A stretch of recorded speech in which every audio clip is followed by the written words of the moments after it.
コンピョニーです。みんな待機ありがとうございます。ちょっと待ってね。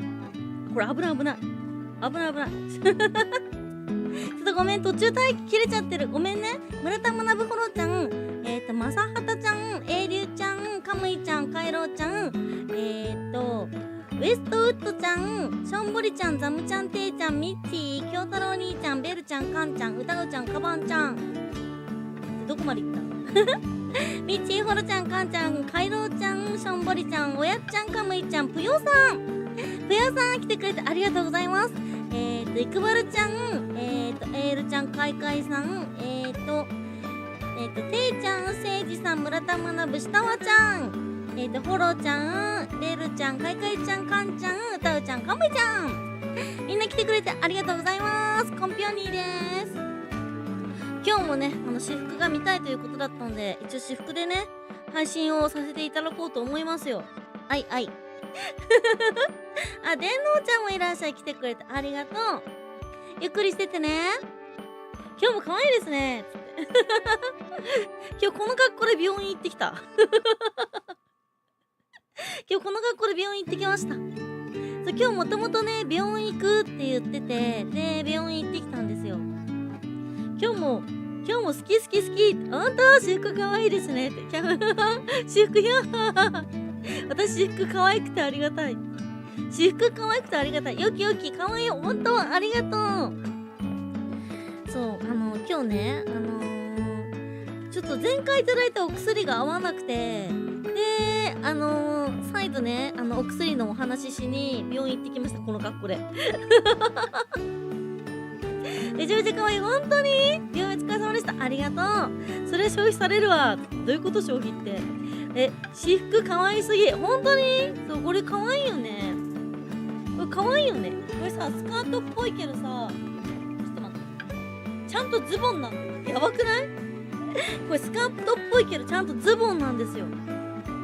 いいでしょ？どこが体悪いのですか？私服良いですね。私服良き。今日ね、心臓があんまり良くなくてさ、あ、ね、ごめん、いつもさ、BGM 少しなんか小さいかなと思って、今日ちょっと大きくしてみたんですけど、BGM と、声の調子、バランスどうですか？ドキドキした？ズボン履いてることがやばいな。ズボンになってるだけで、実際パンツは履いてないからね。あ、カナマさんいらっしゃい。来てくれてありがとう。コンピョニーです。ちょっと遅かったね、来るの。ちょっと遅かったね。BGM 大丈夫ですよ。可愛い声聞こえます。ほんと？よかった。なんだっけ、昨日のアーカイブをさ、ちょっと自分で見直してて、で、なんかBGM 小さいなと思ってさ、そう、これぐらいで音量ちょい下げてほしい。音量もうちょっと下げてほしい。BGM のこれぐらい？これぐらいでどうですか？月読みちゃんかわいい。ありがとう。かわいい。ありがとう。心臓、運動制限とか大変そうですね。実は私も内臓系の障害があった。心臓は、去年デビューした後の、ちょっとやばいリスナーさんに絡まれたストレスで心臓ダメにしちゃったみたいな感じなんで、なんだろう、生まれる時からあった障害ではないんですよ。なのでね、お薬で調整していきながら頑張りましょうみたいな感じですね。ちょうどいい、オッケー、よかった。はこたいちゃんいらっしゃい。コンピョンニです。ピュー姫の声が聞こえればそれでオッケー。いや、なんかさ、私の声ばっかりすごい大きくなっちゃってて、BGM 全然聞こえてないなと思ってさ、今日ちょっとね、声もちょっと調整、ちょっと小さめにしてるんですけど、どうですか？ストレス性の心臓疾患であるんですね。そう。話せば長いけど、でも今はとりあえず元気できてるから。大丈夫だよ。今はいつもぐらいの音量かな。本当にちょっとね、声の、マイクの音量を少し小さくしてるんだけど、それでも大きいかしら。なんかアーカイブ見てたらさ、自分の声ばっかりさ、歌教員のさ、すごいくだりとかさ、私の声ばっかひたすら大きくなっちゃってて、全然なんかさ、BGM 聞こえてなかったから少し調整しようと思って、引退だなんてことがなければいいことを毎日祈ってた。ならよかったです。今も今後もずっと元気でいてほしいです。本当にありがとう。そんなこと祈ってくれるなんて優しいわ。確かに。あまり変わらなく感じる。本当に。でもね、これがね、一応、マイクの位置がちょっともうちょっと遠くすればいいのかな。私も聞こえてる状態はそんなに変わらないんだけど、マイクの音量少し下げたんだよね。あとあれかもね、少し、自分の声出す音量少なくしてるかもしれない。その方が落ち着く。歌教員とアブドゥ。昨日、夜の歌教員歌教員考えるの楽しかったです。ご無事お祈りし申し上げます。ありがとう。いや、とりあえずね、なんだろう、今まで使ってたお薬じゃないお薬チャレンジしてみましょうかってことになって、で、違うお薬をね、チャレンジすることになりましたね。で、またこれでいろいろ試してみて、ダメだったら次、みたいな感じ。昨日の歌教員は面白かった。歌教員のりあき。いやね、私好きなキャラクターはね、どうしてもね、名字呼びとか名前呼びできないんだよね。フルネームで呼んじゃうんだよね。今度の薬合わせる。そうだね、合うにもね、いろいろあるんだよね。まあでも今のところはとりあえず大丈夫だから安心してください。歌教員さん面白かった。夜の歌教員。夜の歌教員。夜の歌教員は、歌教員のりあきはすごいからね。でさ、あの後さ、歌教員のりあきのさ、なんか画像あさってみたんだけど、やっぱね、金持ちの風格が出てる髪型だったよ。やっぱあの髪型で、なんかレロレロできるってのは、やっぱりね、お育ちが良くないとできないですから。はやとちゃんコンピョニーです。来てくれてありがとう。いらっしゃい。ねっとり歌教員。いやでもね、彼はお育ちがいいですからね。さぞかし、日本語とかも綺麗なんでしょうよ。チンポコって言うけどね。草、まあ、イギーよりマシ。まあ、アベトルよりはマシだよ。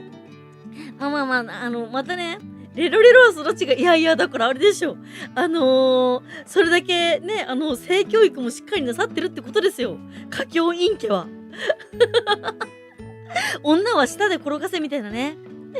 ベロでなんだっけ、さくらんぼを蝶々結びにするみたいなね。歌教員さんはね、それぐらいちゃんとできた家柄なんじゃないでしょうか。その歌教員は敵の変身かもしれない。敵が変身した時もそうだったけど、でも変身が解けた後もレロレロやってたじゃん。確かに家族旅行でエジプト行くくらいだからねって。行為中にレロレロ言うかな。いや、行為中にレロレロは言わないんじゃないの。わかんないけど、どうなんだろう。さくらんぼが大好きな客教員。なんかね、敵に乗っ取られた、敵のスタンドに乗っ取られた時、なんかレロレロやってて、で、その後、なんか敵から解放された後も、なんだか知んないけど、なんか口の中でさくらんぼのさ、硬いやつあるじゃん、あれをね、蝶々結びにしてた。それだけのテクニシャンだからね。なんかさ、セックスアンダーシティのさ、結構初めの方にクンニマンってのがいたんだけど、なんかすごいブサイクで、すごいお金もなくて、ですごい低身長で、なんかもうパッと見すごいダメな男なんだけど、クンニがクソうまいみたいな。で、そいつも自分のその舌使いにめちゃめちゃ自信を持っていて、で、近寄ってくる女がいると、って言ってベロ出してね、ベロベロベロベロみたいにやるんだよ。いや、本当に、だからなんてタイトルだったかな、忘れちゃったんだけど、なんかそういうのがあったんですよ。めちゃ面白かった。国は。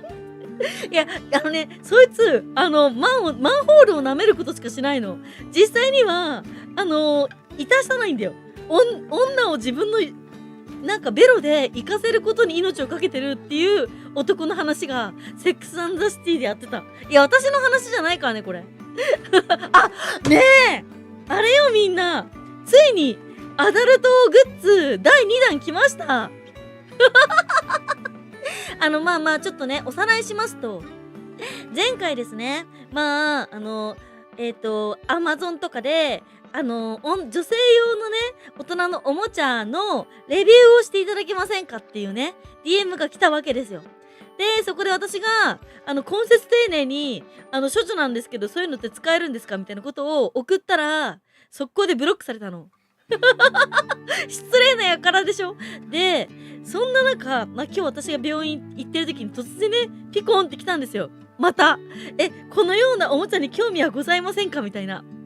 レビューしていただきたいみたいな。でね。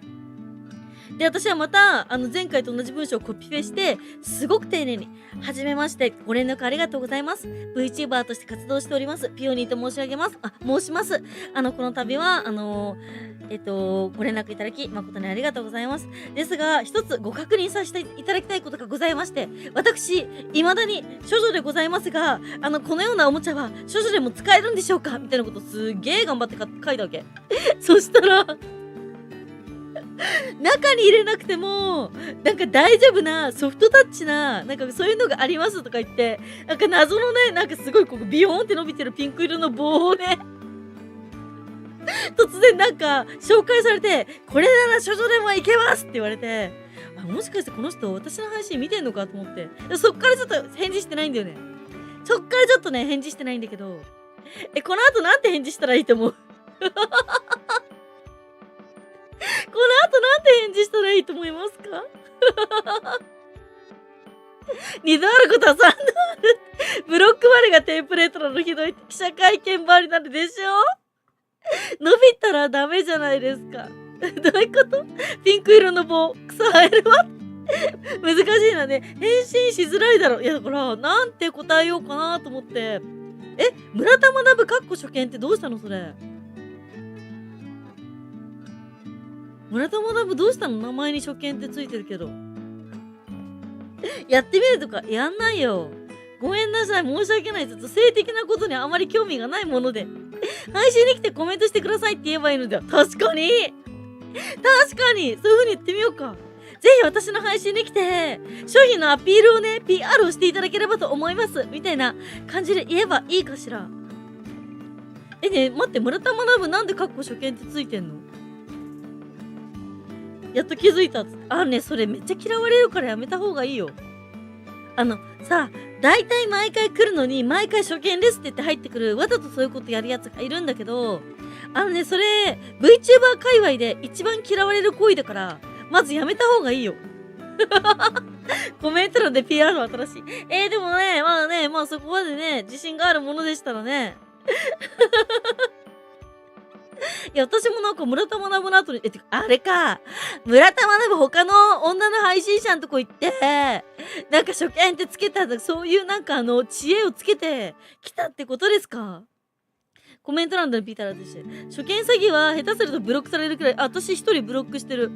私ね、そう、今までどんなことされても相手をブロックしたことないんだけど、初見って言いまくって入ってきて、本当に嫌だからやめてって10回言っても分かってくれない人がいて、その人だけは申し訳ないけどブロックした。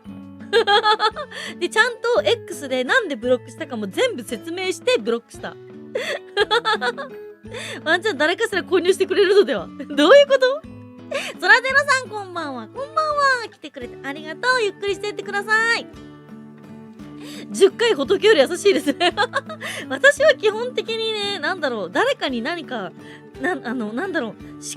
拒絶とかをするときは、しっかりちゃんと理由を述べてから散々個人間でやり取りをして、でも改善されない場合は、ちょっと公に出るからだよ。コメントでそういう商品の紹介は笑うわ、つって。ぜひ私のチャンネルで商品の宣伝をしていただけますかって返信。オッケー。じゃあそういう風にするね。ちょっと待って。あざちゃんコンピョンにです。来てくれてありがとう。10回もよく待ったね。頑張ったよ。せつな D ちゃんコンピョンにゼロです。名前のアイコン変えました。ゼロくん、コンピョンにです。来てくれてありがとう。ずいぶんなんか、あれだね、凛々しいお名前になりましたね。今日はね、私服での配信をさせていただいております。くーたちゃんもいらっしゃい。来てくれてありがとう。個人間でやりとり、やはり優しいですね。いや、普通でしょ。突然何もなくブロックって、それは人間としてどうなのってなるじゃん。ハロウィン限定です。そうなんだ。そう、10回は良心的。いや、私結構ちゃんと誰か拒絶するときは必ず誰かと必ず話し合って、で、あなたのこういうとこがこうだから、ああだからとかってちゃんと言って、で、お互い向こうの意見も聞いて、で、やっぱりダメってなったら、ごめんなさいってなっちゃうけど、そう、なんかその人が来るとさ、テンション下がっちゃうんだよね。男性でも使えるのかな、知らない。知らない。今ね、そう、今来てくれた人にはね、ちょっともう一度説明すると、ピオね、1ヶ月ぐらい前に大人のおもちゃ使ってレビューしてくださいっていう Amazon の、なんかこう、Amazon で出品してる会社さんからね、大人のおもちゃの、レビューをね、案件いただいたんですけど、私、処女だから使えるのかどうかわからなくて、それ処女でも使えるんですかって聞いたら、速攻ブロックされて、そこブロックされたら向こうから、私めっちゃ頑張って根節丁寧に返信したのに。で、それの第2弾が今回来たって話。で、今回も、私処女なんで、ちょっとそういうの使えないんですよ、みたいな。使えるかどうかわかんないです、みたいな話したら、処女でも使えるアイテムありますって言ってね、送られてきたって言って。ブロックされたの最悪じゃん、つって。違うよ、それは違うよ。毎回毎回初見です、初見です、初見です、初見ですって会いに来て、1年間我慢したの、私。毎回初見ですって来るけど、で、初見ですって言って入ってくるとさ、みんな騙されちゃうからさ、コモモちゃんいらっしゃい来てくれてありがとう。みんな騙されちゃうから初見さんいらっしゃいいらっしゃいってコメントになるじゃん。でもさ、その人初見じゃなくて毎日来てるんだよ。だからそれやめてって。他の配信はわかんないけど、私の配信ではやめてって、DM とか直接配信でも散々言ってて、で、1年間頑張って、説得したのに、全く、効果がなかったから、ごめんね、ちょっとブロックさせていただいてもいいですかって言って、ちゃんとブロックした。そう、だから一部だけ切り抜いてね、コメントしないでね。私の話ちゃんと繋がってるからね。一部だけ聞くとさ、なんでこの女ってなるかもしんないけど、私多分そこら辺の人たちより根節丁寧にちゃんとやってるからね。そう、人間ってポイントです。個人間で説得するより手段を用いてるのはピオニーさん以外知りません。私は必ず、見つけてくれてコメントしてくれたってだけですごく嬉しいから、だからその人、大事にしたいんだよね。そうそうそう。速攻ブロックなんて誰が言った？違うよ。Amazon のおもちゃ使ってみてくださいっていうのは向こうがブロックしたんだよ。私じゃないからね。私はちゃんと、処女でも使えるんですかってちゃんと聞いたのに、向こうが、クソ使えねえっつって向こうがブロックしてきたんだよ、勝手に。で、今回別の会社さんからまた連絡が来て、同じ文章を送ったら、なんだっけ処女でも使えるアイテムありますよみたいな感じで、前のめりにね、お返事が来たんだけど、そっからなんて送ったらいいかわかんないから、ちょっとみんなでね、考えようぜーって話をしてた。DM までやっていて初見は無理がある。うん。てか、村田学はなんで初見ってつけるようになったの？それですね、病院とても丁寧にしてるんですよ。めっちゃ丁寧に接してるつもりで、私は自分ができる限りのことは精一杯するから。ペーターの銀ちゃんいらっしゃい、来てくれてありがとう。最近ね、私服での配信してるんだけど、どうですか？今日はこの格好で病院行ってきました。タイカちゃんいらっしゃい、来てくれてありがとう。なるほど、素敵ですね。素敵っていうかね、あれなんだよ。自己肯定感低くて自分に自信がないから、そう、だから、見つけてもらえたら大事にしたいっていうのが一番。そう、まあ普通じゃない、これぐらい。初見さん初めてはわかる。ピオニーさんよく判断しました、ブロックの件。ゲーテちゃんいらっしゃい、来てくれてありがとう。お仕事最近大丈夫ですか？疲れてない？なんて送るべきかなつってね。書いてます。あんたかわいい。もっとかわいいって言ってくれてもいいんだよ。のしえるちゃんいらっしゃい、するちゃんいらっしゃい、来てくれてありがとう。新商品のレビューなら案件わかるけど、前のめりバージョンでも使えるやつあるって。女性のおもちゃ専用みたいな感じの、サイトだった、ちゃんと見たら。でもなんかそのサイト見たらさ、まあ。ちょっとあれだね。配信中に、私の配信に遊びに来て、その商品のね、レビューをしてくださいって。レビューっていうかPR してくださいってちょっと送ってみるよ。この配信終わった後に。どんな返信がいいのものかって。ヘイトに困るでしょ、そんなこと言われてもって。案件もいろいろだなって。通りすがりに歩いてたら、チラ見するな。あ、これ歩いてるとね、今これ隠してるけど、実際これすげえ、すごい上に上げてるんだけど、実際この辺だからね。ボインボインだよね。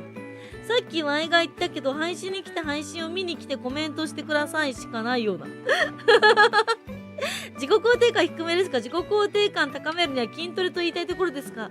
心臓はずわって、でもね、筋トレっていうか、だから自己肯定感高めるために、みんな配信では、一人20回ずつ好きと可愛い言ってくださいって1ヶ月前に言ったんだけど、1日だけそれやって、あとはね、誰も言ってくんなくなっちゃった。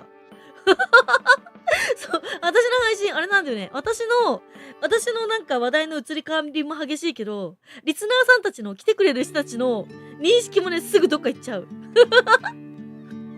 ぜひ配信に来て PR していただきたい。案件アカウントにブロックされる VTuber ピョニーがいないじゃない。しょうがないじゃん。処女なんだから。突っ込めないよ、そんなよくわかんないもの。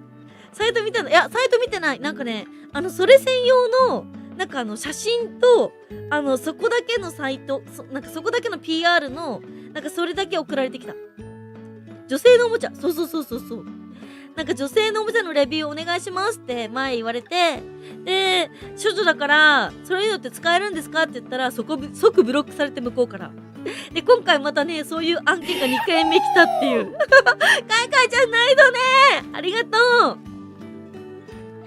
そういうのが2件目来たんだけど、なんてお返事しようかーって話してた。かわいい、ありがとう。20回は言ってないけど、毎回かわいいと言ってる。より大好き、かわいいって。じゃあ、タイガちゃんはあれですね。X の名前変えるとこから始めないとね。かわいいですよ。かわいくて好き。ほんとね。そうね。りゅうちゃんね。ファンボックスも入ってくれてどうもありがとう。ブロックしないだけマシ感ある。確かにね。処女でも使えるおもちゃをね、ひねり出してきたからね。いや、そのね、根性は買ってますよ。だから、なんて返信しようかなって話してる。そんな寂しそうにしてるところが可愛い。リスナーピオ姫に案件出すなら、まず俺らを満足させてからしてもらおうか。どういうこと？だって女の人用のおもちゃなのになんでしょんぼりちゃんが使うの？しょんぼり、アナルしょんぼりだった。アナルルドルフだった。もっこりルドルフじゃなくてアナルルドルフだったってこと？今日も好き。本当に今日も毎日可愛い。本当にありがとう。おばんです。ちょっと待って。おっちゃんじゃないよね。何ちゃんだっけ？ MT ちゃんだっけ？名前違うよね。X と名前違うよね。この間もこの話したけど。放送に来たら男でも使えるかって聞いてみたいですね。聞こうよ。ちょっと私配信終わったらちょっとそれ、私のぜひ配信に来て、おもちゃの PR してくださいって、言ってくださいって言うから。おっちゃんみんなになんて呼ばれてんの？そう、今回の案件は根性あるね。いや、今回の案件は根性ある。根性ある人は好きだから。根性ある相手は好きだからね。てかね、ちなみに今日の服装はこんな感じですね。こんな感じ。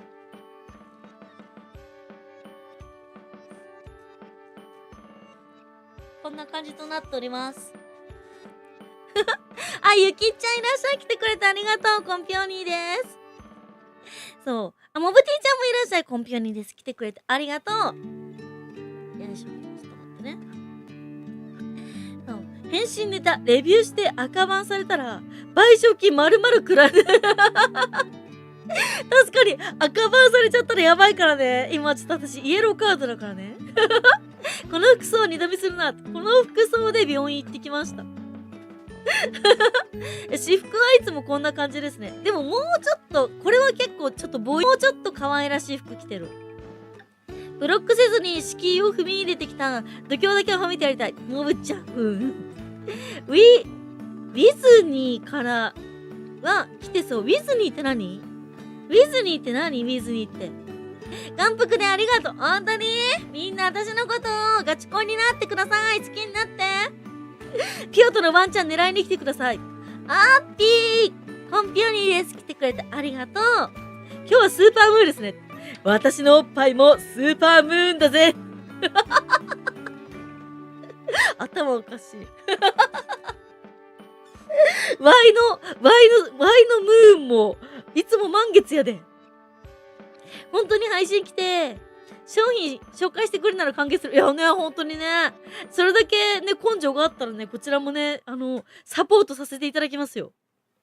好き好き好き好き好き好きっつって。ピューさんのボンキューボンボディすごい。ね、ちょっとね、こんな感じで。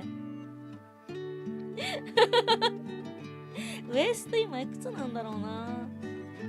今日のね、配信終わったら、今日、これね、一応、めっちゃこのタンクトップ上げて、谷間見えないようにしてるから、普通だったらね、この辺だから、配信終わったらね、今日もね、配信の全貌って写真あげようと思ってる。でもさ、これ、配信の全貌を上げてさ、配信来てくれてる人でもさ、なんかさ、ピオが処女だって言うとさ、なんかいなくなっちゃう人多くて悲しいんだけど。もっと好きになってよ。ダメですか？ワンチャンあるかもしれないじゃないですか。可愛いピオ姫のことが好きっつって。草も枯れるやろ。結構好きです。気になってます。気になってくれてる？無制するぐらい気になってください。私服の破壊力がすごい。スーパームーンピオ姫。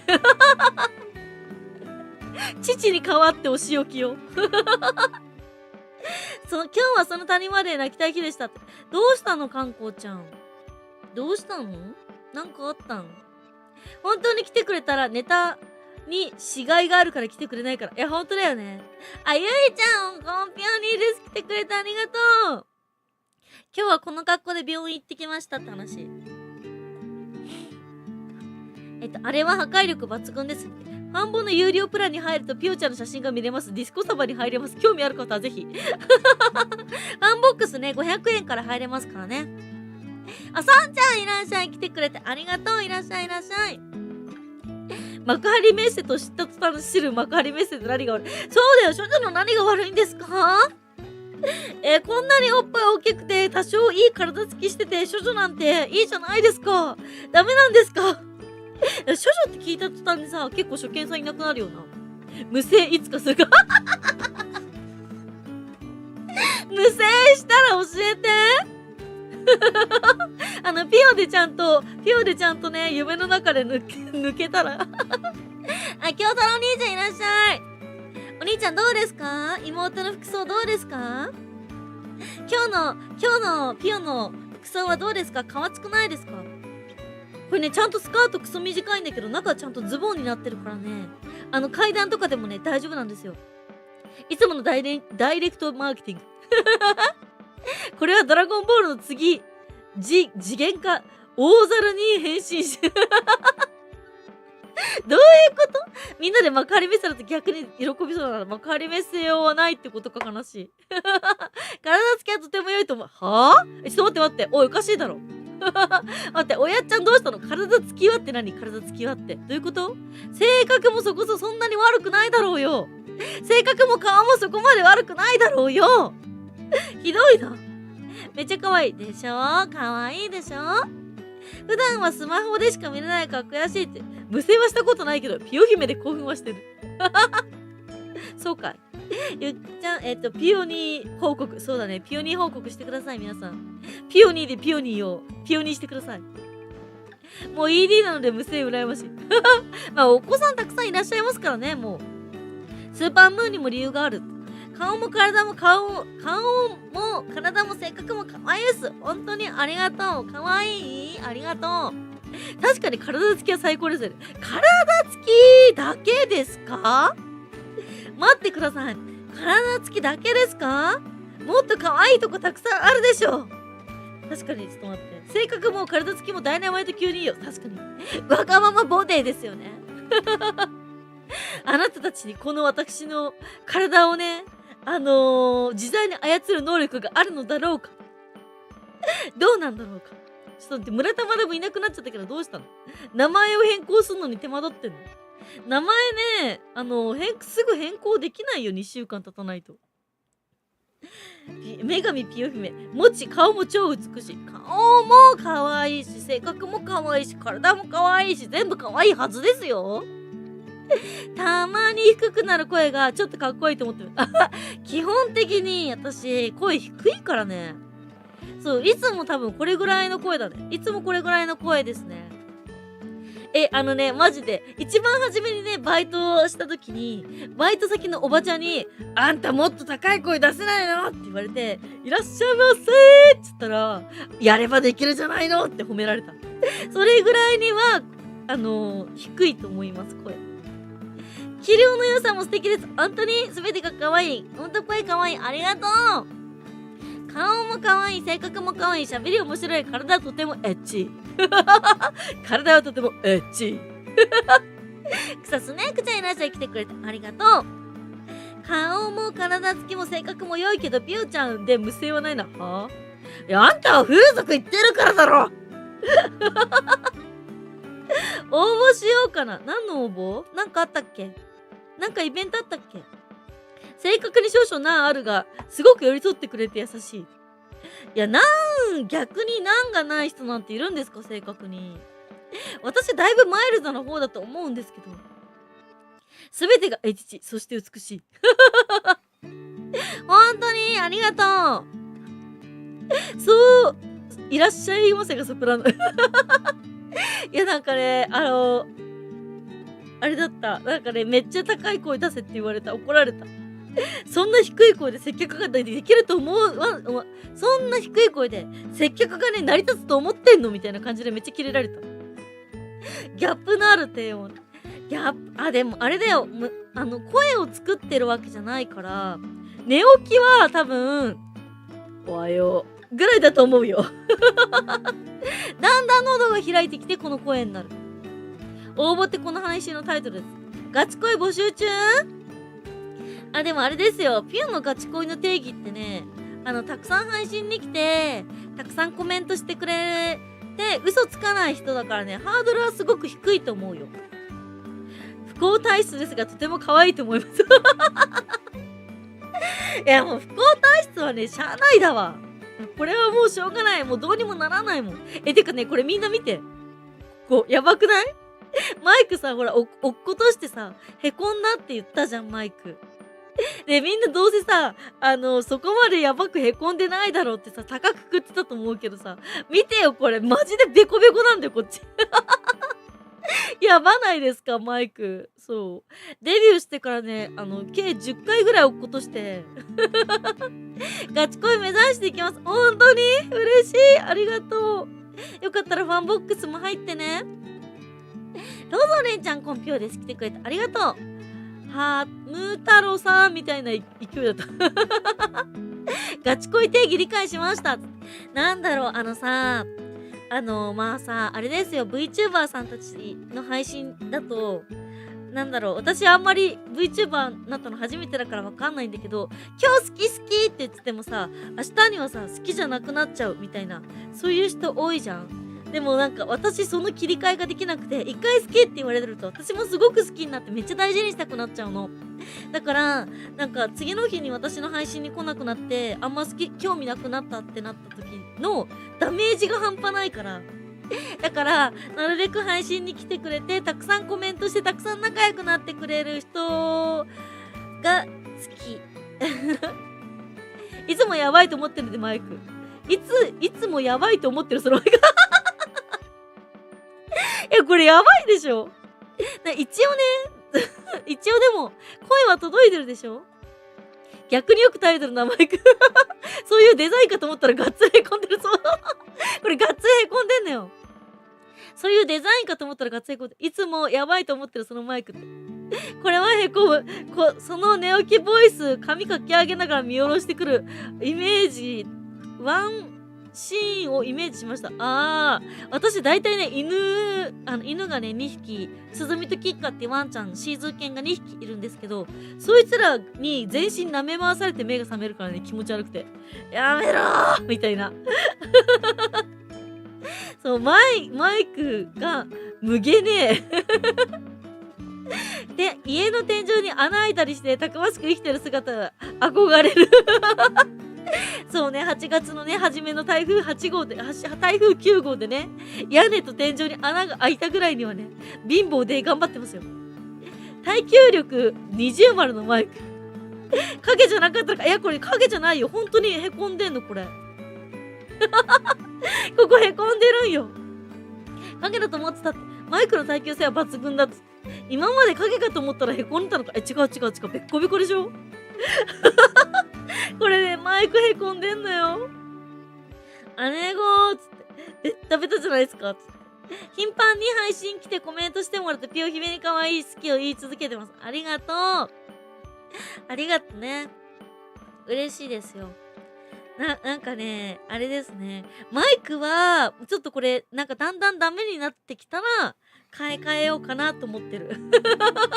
今んとこ特に問題なさそうだから、これでね、行こうかなと思ってるけど、ちょっとこれ以上凹みが増えたらね、落っことして。なんかね、マイクの接続部分、なんかこれ、なんかこういうさ、この棒でね、接続してるんだけど、なんでか知んないけど、ここの接続部分がめちゃめちゃネジが甘くて、たまにマイクがね、ゴトンって落ちるんですよ。そう、それの繰り返しでこんなになってしまった。悲しい。いやでもね、マイクは今年か来年には買いたいなと思ってますね。歌枠もちゃんとやりたいからね。待って、コメント全然ないと不安になるんですけど。コメント誰もないと不安になるんですけど、あぶねえ。マイクはこんなに頑張ってるのになぜカメラは一時期落ちたりしてたマイク、カメラはなんか接続部分が弱かったみたいですね。今新しいカメラだから全然落ちないじゃんね。ピオニーにガチ恋してもらう方法は一つ。毎日配信に来てコメントを書き続けて嘘をつかないこと。それよ。マジそれ。マジほんとそれ。それやってくれてる人たちがいなくなった時のショック半端ないからね。配信で頻繁に顔出してる。いや、親ちゃんだってあれじゃん。解禁賞で来てくれてるじゃん。ピオのこと見つけてから。解禁賞で来てくれてるじゃん。めっちゃ嬉しいよ。おっぱい揉ませてあげよう。時々しか来れなくてごめんなさい。でもゲーテちゃんお仕事大変そうだからね。無理しなくて大丈夫だよ。で、無理しなくて大丈夫だけど、でももうちょっと来てくれたらもっと嬉しい。そう、コメントつって。夜食食べてるので参戦つって。何食べてんの夜食。夜何食べてるの？カメラは休暇をもらうと、マイクは負傷して、勤務するのか。だってマイクないんだもん。マイク持ってないよ。マイクはまだ使えるから買い替えないでいいかなと思って。そう、マイクのボコボコ具合毎回心配。で、クリスマスに、じゃあ誰かにマイク買ってもらおうかな。ガチ恋になるにはカティ、カノーマンさん、グタウちゃん、京太郎の四天王を倒し、いや別に全然それ大丈夫だよ。てか村田学ぶどこ行った？さっきまでいたのにね。なんで初見ってつけちゃったんだろうね、名前にね。予備のマイクいりそう。予備のマイクないから、もし、このマイクがぶっ壊れたら、あれですね。カムイちゃんないとね。みんなでマイク代募る。クラウドファウンディング的な。マイクこれなくなったら、なんかね、カメラにも一応内蔵マイクがあるから、そのマイクで配信することになるから、音質がめちゃめちゃ悪くなると思う。私はほぼ毎日配信に来てるぞ。たまに気絶する時あるが。ありがとう。かんちゃんはガチ恋だよ。マイクにしてもカメラにしても機材クラッシュしたら泣くね。いや、本当にね。でも今ね、2台目のカメラなんですけど、1台目のカメラは私が間違って線切っちゃったからね。絶命させてしまったから、私が自ら。村田さん頑張って初見外しに行ってるか。いや、知らない。アイドルって。親ちゃんももうすっかり名物ピヨミンになったね。名物ピヨミンって何？親ちゃんないとね。よかろうマイク代。ちなみにみんなさ、このマイク3万円ぐらいのマイクだからね。そう、意外と私機材いいもの使ってるんですよ。意外とね、ガビガビ音やばいなって。ガビガビになるかもしれない。マイク買い替えるとき教えて。いや、いつの段階でマイク変えるかはまだね、決めてないんで、こいつまだ使えてるからさ。使えてるけれども、もしかしたら、本当はこの凹みがなければもっといい音質だったかもしんない。わかんない。歌枠とかは、来年からね、歌枠とかやっていきたいと思ってるんで、その段階になったら歌枠とかでも音質のいいカムイじゃないとねみんなカムイちゃんに頼りすぎだからね。歌枠とかやるようになったらあれしようかな、マイク変えようかなと思ってる。ナイトねっつって、ナイトね、ドネル足りてないですね足りてないこれマイク3万円ぐらいのマイク。前のカメラも5万円ぐらいで、今回も5万円ぐらいのマイクだからね。マイクじゃなかった、カメラだからね。なるほど、いつの間に名物になってたか高いね、ナイトね。まあ使えるならすぐ買い替える必要ないかもね。もったいないし。そう、それな。そう、とりあえず今んとこは大丈夫そうだから、これで頑張ってもらって、もし何かねおかしなことになったら逆に教えてください。わからないから、私からじゃ私からじゃわからないので教えてください。配信機材はどうしてもね、ギフティーならみんなで募金で買えるかもどのさマイクがさいいかわからないから、歌枠やってる人に聞いてみようかなと思って。間違って破壊したら大変だった親じゃないとねドネルで遊んでるナイトね、ありがとう。でも多分これマイクは、まあ、来年買い替えて、今年の目標は美容院に行くことですね。もうVTuber 始めてからずっと自分で髪の毛セルフカットだからさ、今年ねちょっと待ってエルちゃんナイトね今年はね美容院に行くことが目標です。まあしょもいんやからねマイク。いやーでもそれにしてもこんなボコボコになって捨てるってやばくないもうちょっとさ下はちゃんナイトねついてこれるか。どういうこと？ついてこれるかっててかさ、あれじゃない？下はちゃんがさ1万円以外のドネルを投げるって初めて見たんだけどナイトねーってまさはたちゃん来てくれてありがとう。コンピューニーです。今日も会いに来てくれてありがとう。今日はね、今日も私服でのね配信となっております。何が起きたのかと思われるマイクいや、ほんと、いつもね、下はちゃん、いつも1万円だったからね。ナイトねって、セルフカット大好き。私ね、結構器用なんで、髪の毛、犬の毛もそうなんですけど、全部自分で飼ってる。カメさん。ナラスマシの美容タイル募金だね。ナイトね、ありがとう。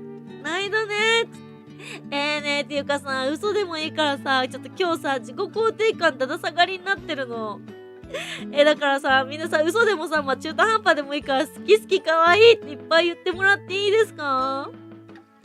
ちょっとね、ここ最近ね、なんかね、ちょっと嫌なことが多くてさ、ナイトねみんな好きかわいいっつって私のこと励ましてください。もう世の中からなんかさらばしそうなんですけど。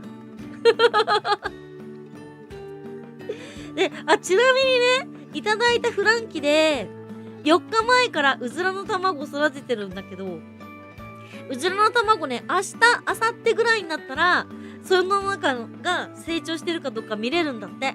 で、成長してなかったら潰して肥料にしようと思ってるけど、成長してたらちょっとなんだろう、ショートとかで上げてくからね、成長具合を。好きかわいい大谷どこが好き下尾ちゃん待って下尾ちゃんナイトね下尾ちゃんありがとう。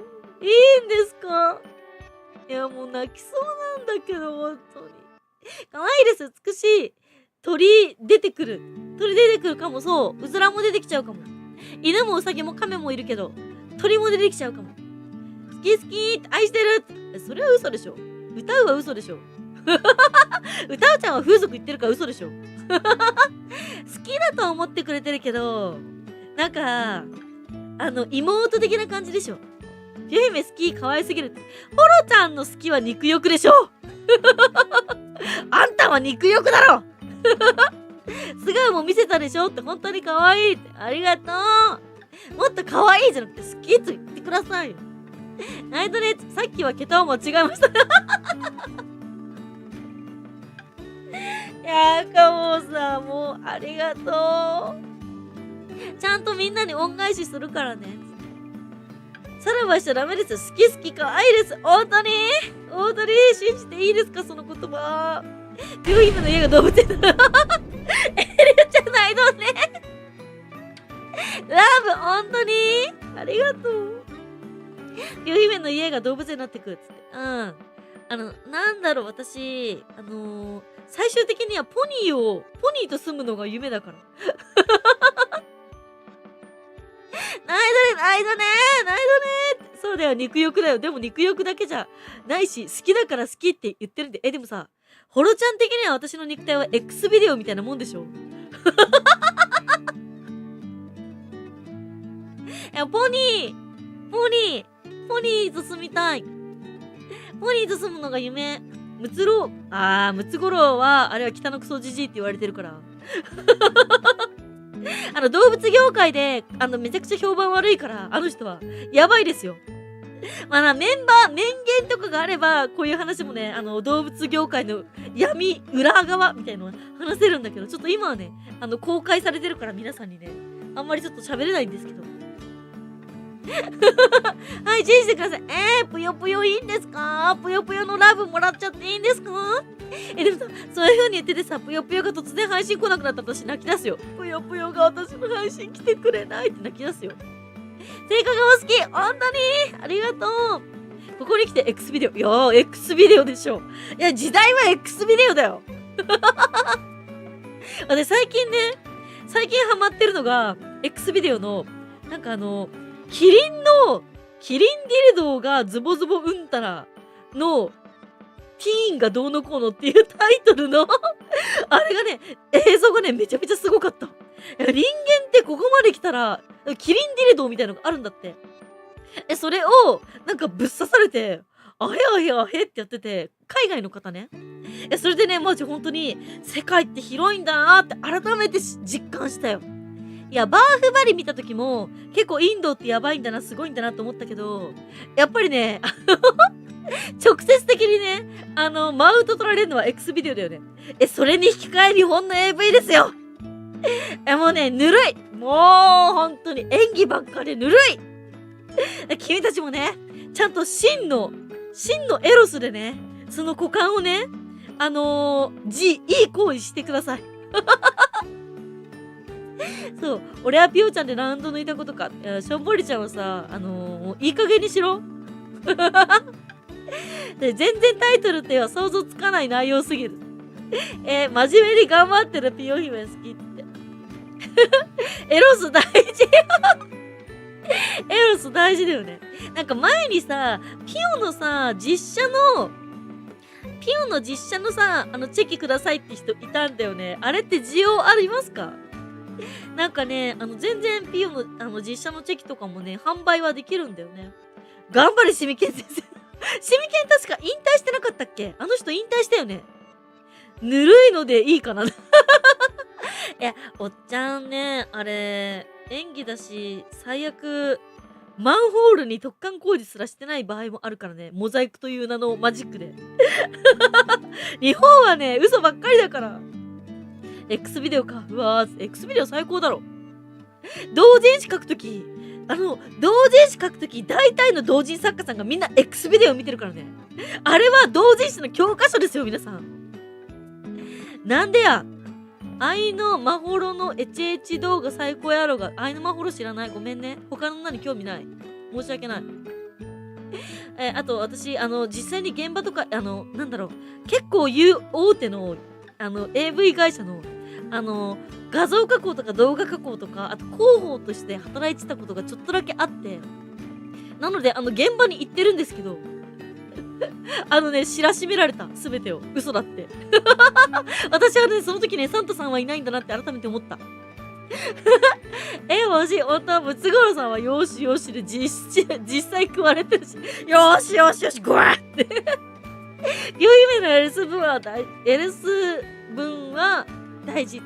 実写チェキ初の試みだね。いや、もともとね、欲しいって言われてたんだよね。実写チェキ、そう。ちょうどね、今あるチェキが、でもあれか、チェキの在庫がないんだ、私。今、フィルムがなくてさ。モザイクマジック。モザイクマジックで、そう、どうにかなってるように見えてるだけだよって。ミッチーないのね。いつも好きと言ってる。ありがとう。でも、美容姫はリアルも可愛いからチェキ需要ある欲しい。そうだから、ね、配信来てる人は聞いてるから、チェキ注文するときに実写でお願いしますって言ってくれたら、実写のチェキも入れようかなと思ってる。HH の。こまっちゃんいらっしゃい。来てくれてありがとうね。こまっちゃんさ、X いつもさ、コメントくれるんだけどさ、最近ね、こまっちゃんいつも X でコメントくれるときにね、壁の隙間から覗いてる絵文字だけだったりするの。だから、それじゃなんか、何言っていいかわからないから、日本語でお願いしますって言ったらね、最近一生懸命日本語を書いてくれるようになってね、めっちゃ愛おしい。でもこれだけは言わせて、こまっちゃん、ピオね、寝起き、しょっぱなからね、おはよう VTuber をやるだけの気力がなくて、だから大体おはよう VTuber、昼ぐらいになっちゃうんだけど、起きた時間が、おはようと言った時間が、おはようだから。そこだけは言わせてください。そう。二次元のチェキの後ろに三次元欲しいね。どういうこと裏を持って両方は印刷できないよ。面白い。職歴。そうそう。ピオね、AV のパッケージを作り、あの人たちですめちゃめちゃセンスあるから、あのセンスを学びたいと思って入社をちょっとだけしてたの。3ヶ月だけしてたんですよ。で、3ヶ月経って、なんか美女爆乳広報みたいな感じで売り出そうみたいな感じになって、演者じゃなくてね、広報としてね、そう、売り出そうみたくなったんだけど、その、女優さんの、ライブ中に、なんか結構私の人気も高くなってて、エロ広報のね。で、私の本名を他の社員さんが叫んじゃって、で、それが回り回って父親の同僚が、お前の娘って、私の名字ちょっと変わってるから、お前の娘ってこういう会社で働いてるんかってなって、大騒ぎになって、3ヶ月で辞めざるを得なくなりました。でもね、一応ね、画像加工とかの技術はね、学んで、そう、得るものは得て帰ってきてるから。最近フィルムが高いとは業界から長いって、そうなの知らなかった。実写チェキ欲しい。ないとね、チラーって。チラーって何チラって。ないとね、実写のチェキどれぐらいの大きさになるんやろ。実写のチェキ、普通のチェキでしょ。普通のチェキ。普通のチェキに実写が映るだけだから、別に大きさは変わんない。機械が1台しかないからさ、大きい機械ないから、ダメだな。実写のチェキ。そうそう、おはよう起きたタイミング。逆に自分は5時に準備して7時に働いてるから、偉いよ、てーちゃん。偉いですよ。ピオでもあれだからね、多分7時頃寝てるから。私寝る時間がちょっとね、今、不規則になっちゃってて、今日もね、朝の6時に寝て、で、病院行くのに、頑張って10時に起きたみたいな、そういう感じだから。実写チェキ買うよっつって。それはひでえっつって。チェキフィルム、しかもあれだったんだよね。私の父親とか親族は、私がそういう会社で働いてるって知らなかったから、くっそ怒られたからね。くっそ怒られてさ、第一声がさ、お前乳首出してんのかってキレられて。出してない、普通の服なんで、普通の服でオフィスカジュアルで出社してるけど、もうこんだけでかいとさ、もう隠しきれないじゃん、おっぱい。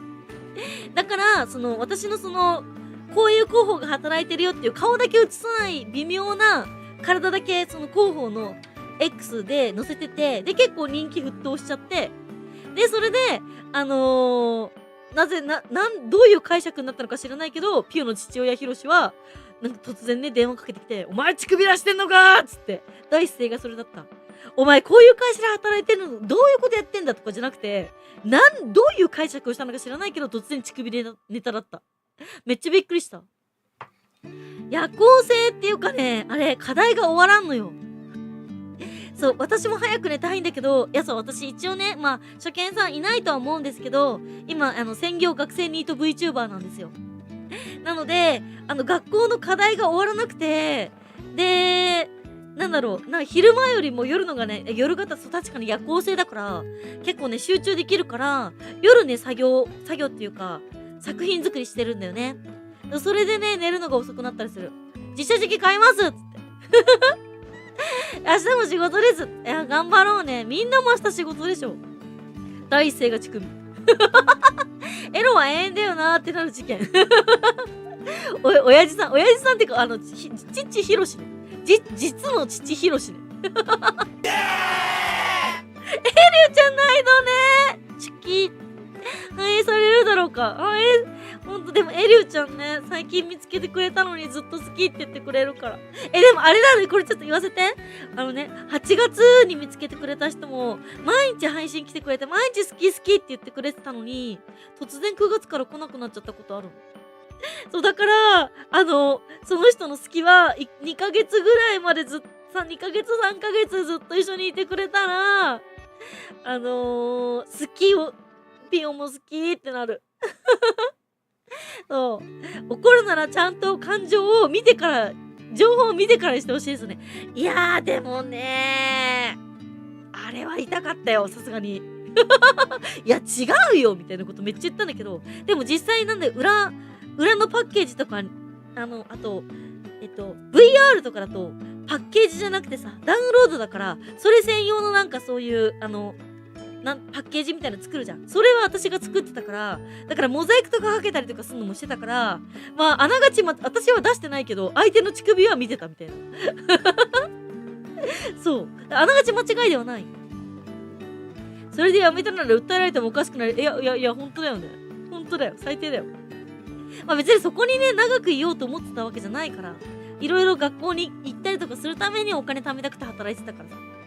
8月から、今もいる生き残り勢。いや、ほんとだよね。空白ちゃんとか速攻でいなくなったじゃん。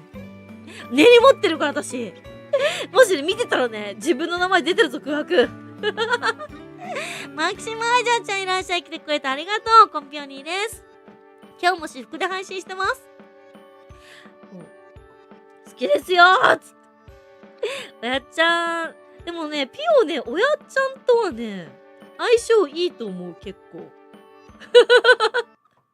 私何回も言ってるけど、おやっちゃんとは相性いいと思ってますよ。絵文字反映されなかった。絵文字が反映されなかったの。でもなんか絵文字うっすら見えてたよ。なんでやっぱ病姫は記憶力すごいな。金の卵を産む鶏を逃した気分やるな。だって私あれだから、その時その AV 会社のX が300人ぐらいしかいなかったのに、2週間で1500まで増やしたからね。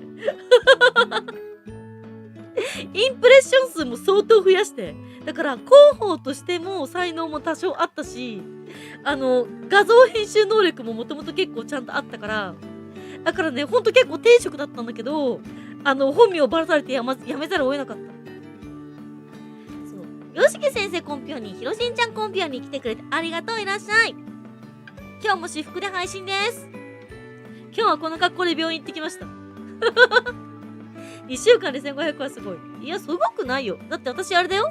みんなさ、最近私、この配信で今ほとんど隠してるじゃん。でも、本当はこのタンクトップってこの辺なんですよ、実際は。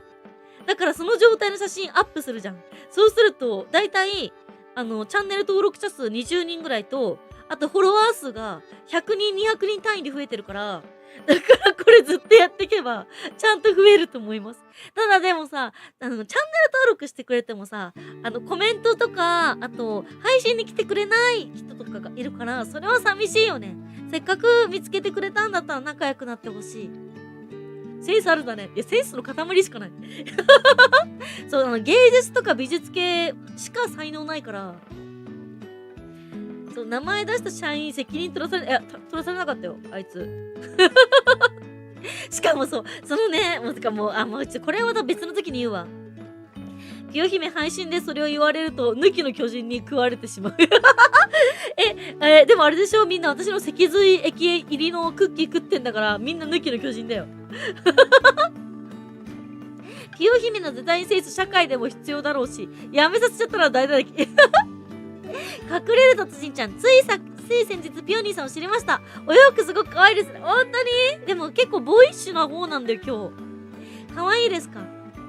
つい先日、ピオのこと見つけてくれて、配信に来てくれて、コメントしてくれて、どうもありがとうございます。よかったら仲良くしてください。よろしくね。そう、最近ね、私服を公開して、配信してるんですけど、そう、一生懸命ね、この爆乳を隠す努力をしている、私は。一生懸命。一度見た映画の内容全部覚えてますよ。名前以外は。私ね、確かに私も名前以外は覚えてて、でも私ね、1回目は流し見って決めてんの。で、1回目は流し見して、で、考察をその後すげえ熟読して、徹夜で。で、朝一にもう1回その映画を見て、付箋回収を全部理解して、さらにもう1回見るみたいな。そこで結構ね、頭おかしいぐらい、壊れたラジオレベルにセリフを言いまくれるようになる。そう。そうなんだ。食べてねーつって。食べてねってなんだっけ？まだ食べてないからセーフ。ピオンの脊髄液入りのクッキー。おしかんさんとのコラボの。まだ食べてないからセーフ。いや、それが突然ね、歩き出すかもしんないよ。食え食え食え食えっつって。2回目のクッキー食べ始めて体内のピオ姫率が上がっていく。涙ぐましい努力だ。隠さなくて、隠さないと谷間があった段階で怒られちゃうんだよね。ブラジャーとパンツで配信してる人とか普通にいるのに、私は普通の服着てるだけでもう爆乳すぎて怒られちゃうの。かずきちゃんお疲れ様。今日もお仕事お疲れ様でした。会いに来てくれてありがとう。今日もね、私服で配信してますね。ていうかディズニーランド行きたい。誰かディズニーランド連れてって。まやちゃんまやちゃんめっちゃ久しぶりじゃない？まやちゃんめっちゃ久しぶりじゃない？まやちゃん来てくれんのさ、半年ぶりか4ヶ月ぶりぐらいとかそれぐらいじゃない？来てくれてありがとう。思い出して会いに来てくれてありがとうね。いらっしゃい。そうね、なるほど。映画鑑賞の発想はなかったです。私ね、付箋回収大好きなんですよ。YouTube さん厳しいって。食べるクッキーはピオニーさんのアイシンクッキーか。そうそうそう、ヒロシンちゃんね、前やってたおしかんさんとのコラボの話ですね。谷間がダメか。そう。谷間ダメだからすっげえ釣り上げて今これタンクトップ着てんすよ。で、だから、最近ほら配信終わった後衣装の全貌ってさ、写真上げてるじゃん。あれが実際の本当の着方だからね。失敗遊具、ほんとそれ。だって本当にただの下着だよ。ブラジャーとパンツだけ、あとすっぽんぽんで配信してても怒られない VTuber さん多いのに、私の場合は谷間があるってだけでキレられるからね。ディズニーかって、ボーイッシュに全然見ない。本当？これにね、スニーカーとかでね。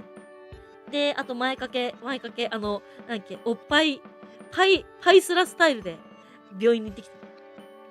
ディズニー行っちゃう。京太郎兄ちゃん、そんなお金ないでしょ。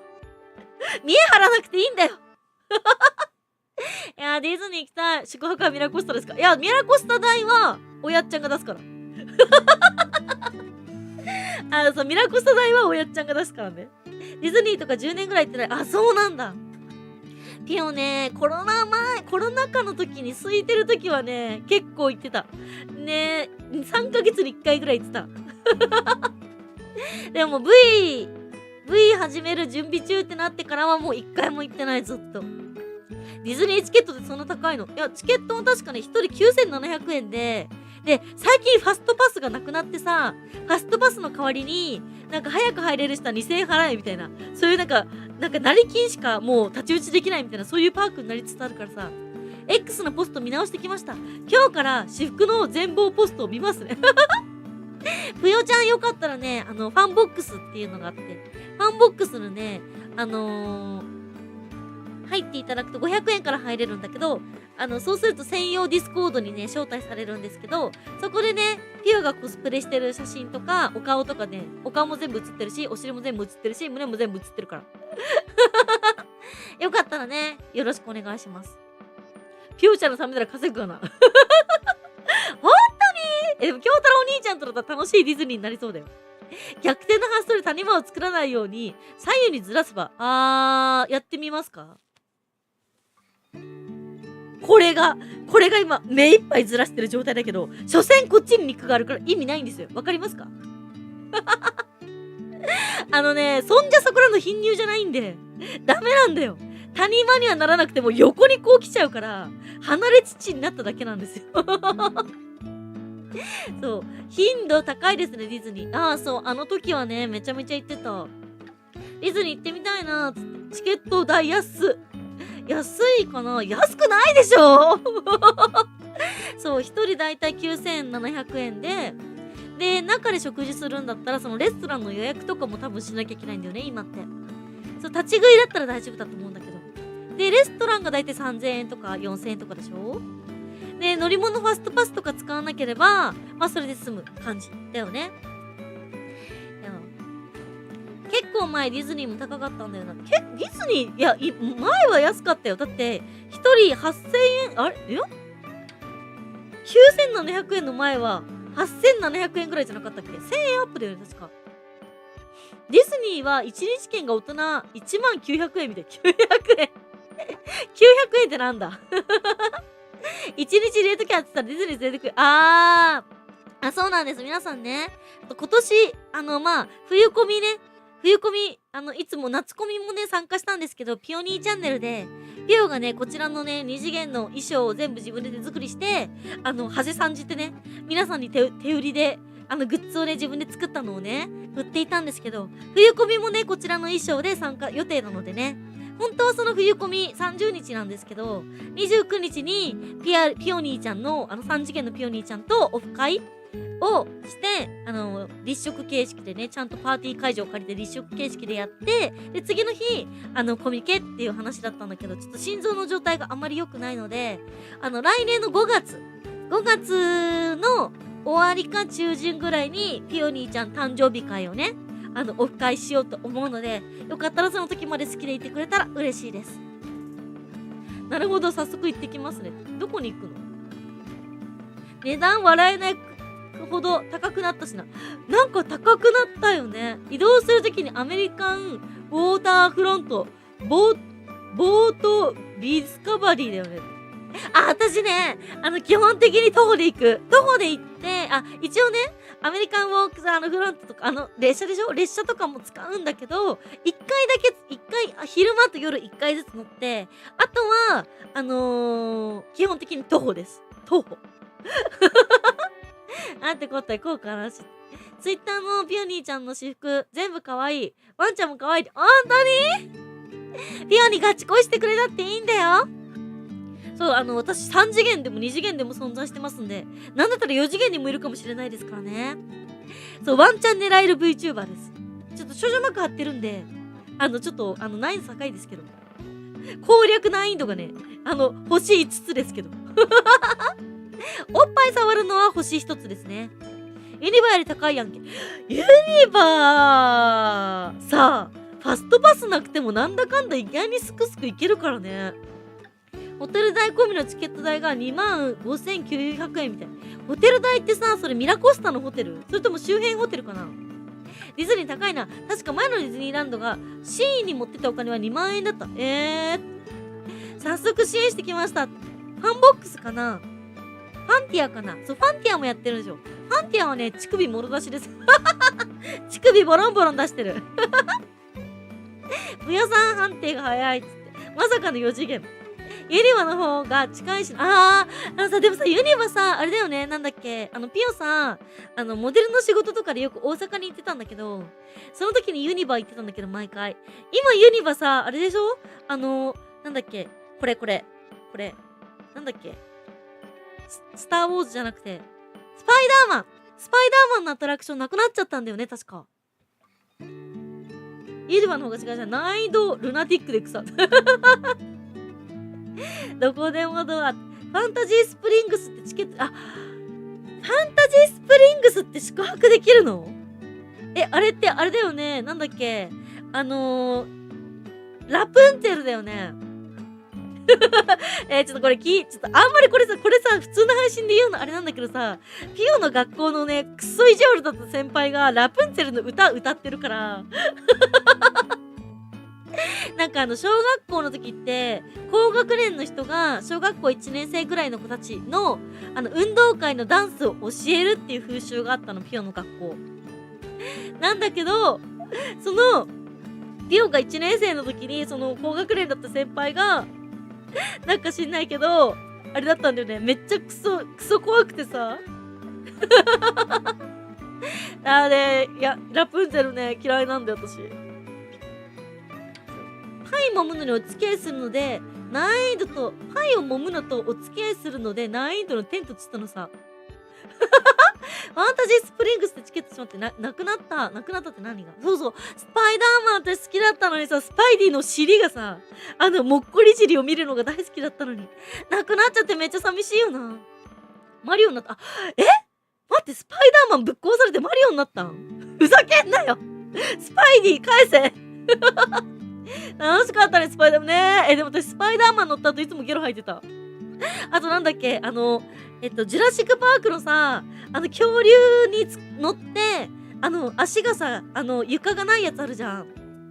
あれにね、騙されて乗せられた時に、ちょっと汚い話なんだけど、下の話なんだけど、絶叫系めっちゃ無理なのに、大丈夫、絶対怖くないからって散々一緒にいた友達に言われて、騙されて乗せられて、あまりにやばすぎて、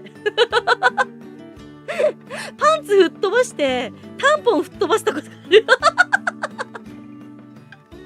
怖すぎて、なんか全力をね、振り絞りすぎて怖すぎて。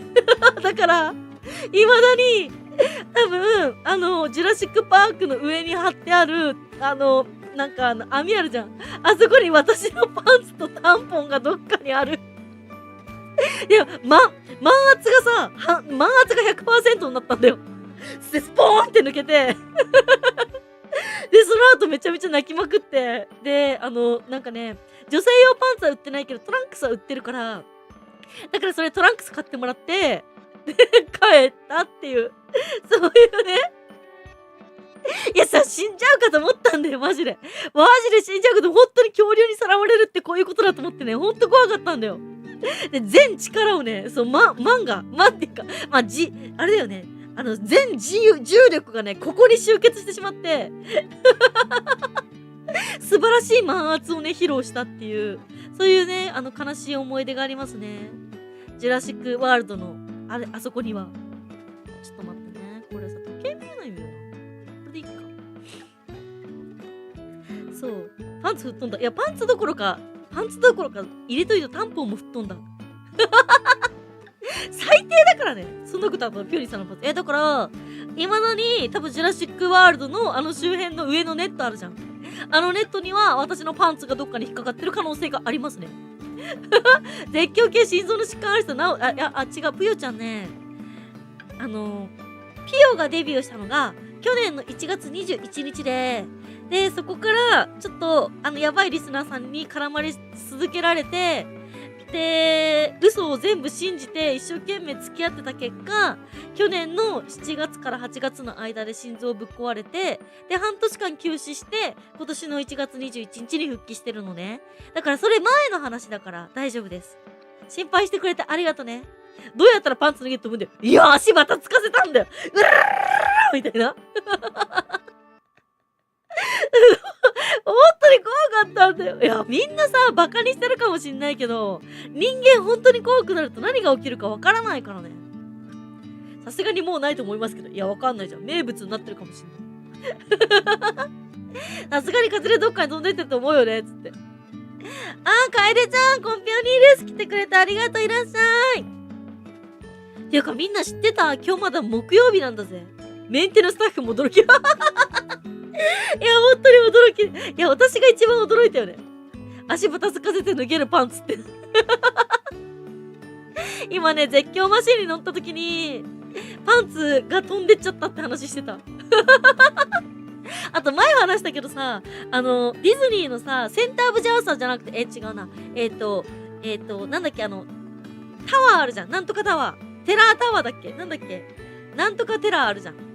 タワーテラーだ。あれテラータワーだっけあるじゃん、あれ。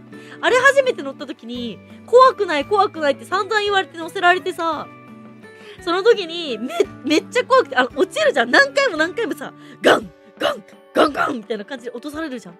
その時にめっちゃ、タワーオブテラーね、それをね、した時に、どうにかこうにか落ちないように自分の体を持ち上げようと思って、両方にいた女の胸をわしづかみにして自分が持ち上がろうとこうやってガーってね、一生懸命やってた結果、両隣の女の子たちは父が痛くて叫び出して、で、私おっぱいを掴んでるって思ってないの。とりあえず何でもいいから掴んで自分がね、落ちるのを防ぎたかったんだよ。ちなみに、そのタワーオブテラーとか、そのディズニー行った、その時一緒に行った子はね、まあ、某有名メイド喫茶の看板を貼ってた二人組ですね。その二人組の父をわしづかみにして、タワーオブテラーからね、落ちるのを防ごうとしていました。で、ちなみにその時に、ほんと、くっそ家気かってぐらいよだれ出て、うわーっつって。で、落ちるじゃん、自分が。落ちた瞬間、口開けっぱなしだから、よだれがさ、宙に舞うんですよ。なんだろう、宇宙飛行士がさ、水飲むみたいな、あんな感じになるで、私の顔に自分が吐いてる誰が自分に当たるっていうね、セルフ感謝みたいな。そういうことをしてました。そう、葵ちゃんいらっしゃい、来てくれてありがとう。てか、葵ちゃんさ、ピオのファンボックス抜けたやろ。違ったらごめん。そうそうそう。両隣もピオ姫の被害がすごい。いや、すごかったよ。くっそ胸掴んで上がろうとしてた。でもさ、上がれるわけもない。肩にこういうさ、シートベルト的な、なんかすごい分厚いのをはめられるから、自分の体が持ち上がるわけもないんだけど、落とされる重力に反して頑張って上がろうとして、隣の女のおっぱいを掴んでも、頑張るっていう。ラフちゃんいらっしゃい、来てくれてありがとう。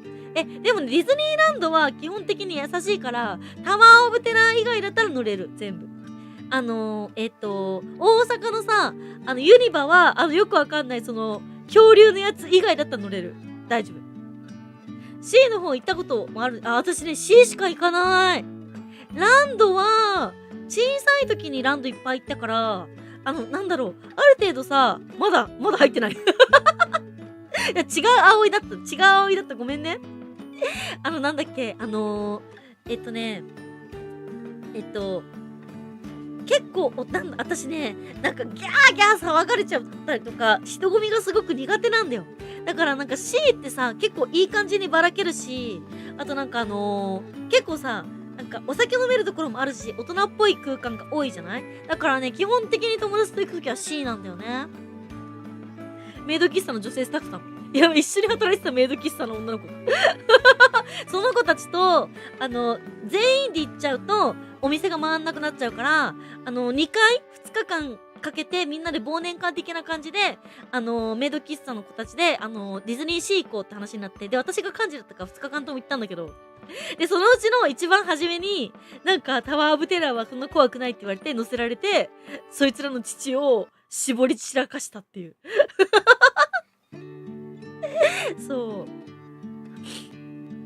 なんつうこった。メイド喫茶、逆に C 行ったことない。ああ、そうなんだ。C のがね、女落とすなら C がいいと思うよ。女を落とすんだったら C のがいいと思うよ。ランドだと、なんか、ちょっと、なんかね、ロマンチックさがないな、ランドは。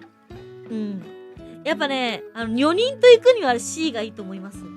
ストームライダーとか懐かしい。ストームライダーってさ、今ないんじゃなかったっけ？今なんかさ、なんかニモかなんかになってなかったっけ？ね。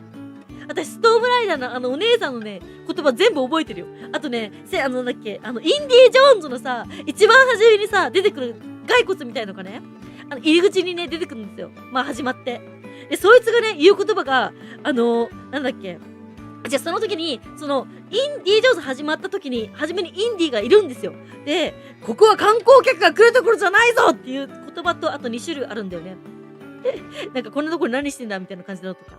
で、とりあえずこんなところ、ここは観光客が来るところじゃないぞっていう言葉と、その後に、なんかね、ドクロみたいのがブワーってなんか息吐くんだけど、その時に、不届き者って言われるのがすごく好きで、その言葉2つが揃った瞬間のテンションが半端なくなる。ってなる。そういう楽しみ方をしてます。ピオ姫の過去のエピソードぶっ飛んでんのいくつもあって面白すぎる。あさりの味噌汁ちゃんこんばんは。こんばんは。はじめまして。花うさぎ系 VTuber ピオに行っています。よかったら仲良くしてください。得意なことはお料理と家庭菜園とお花を育てることです。苦手なことは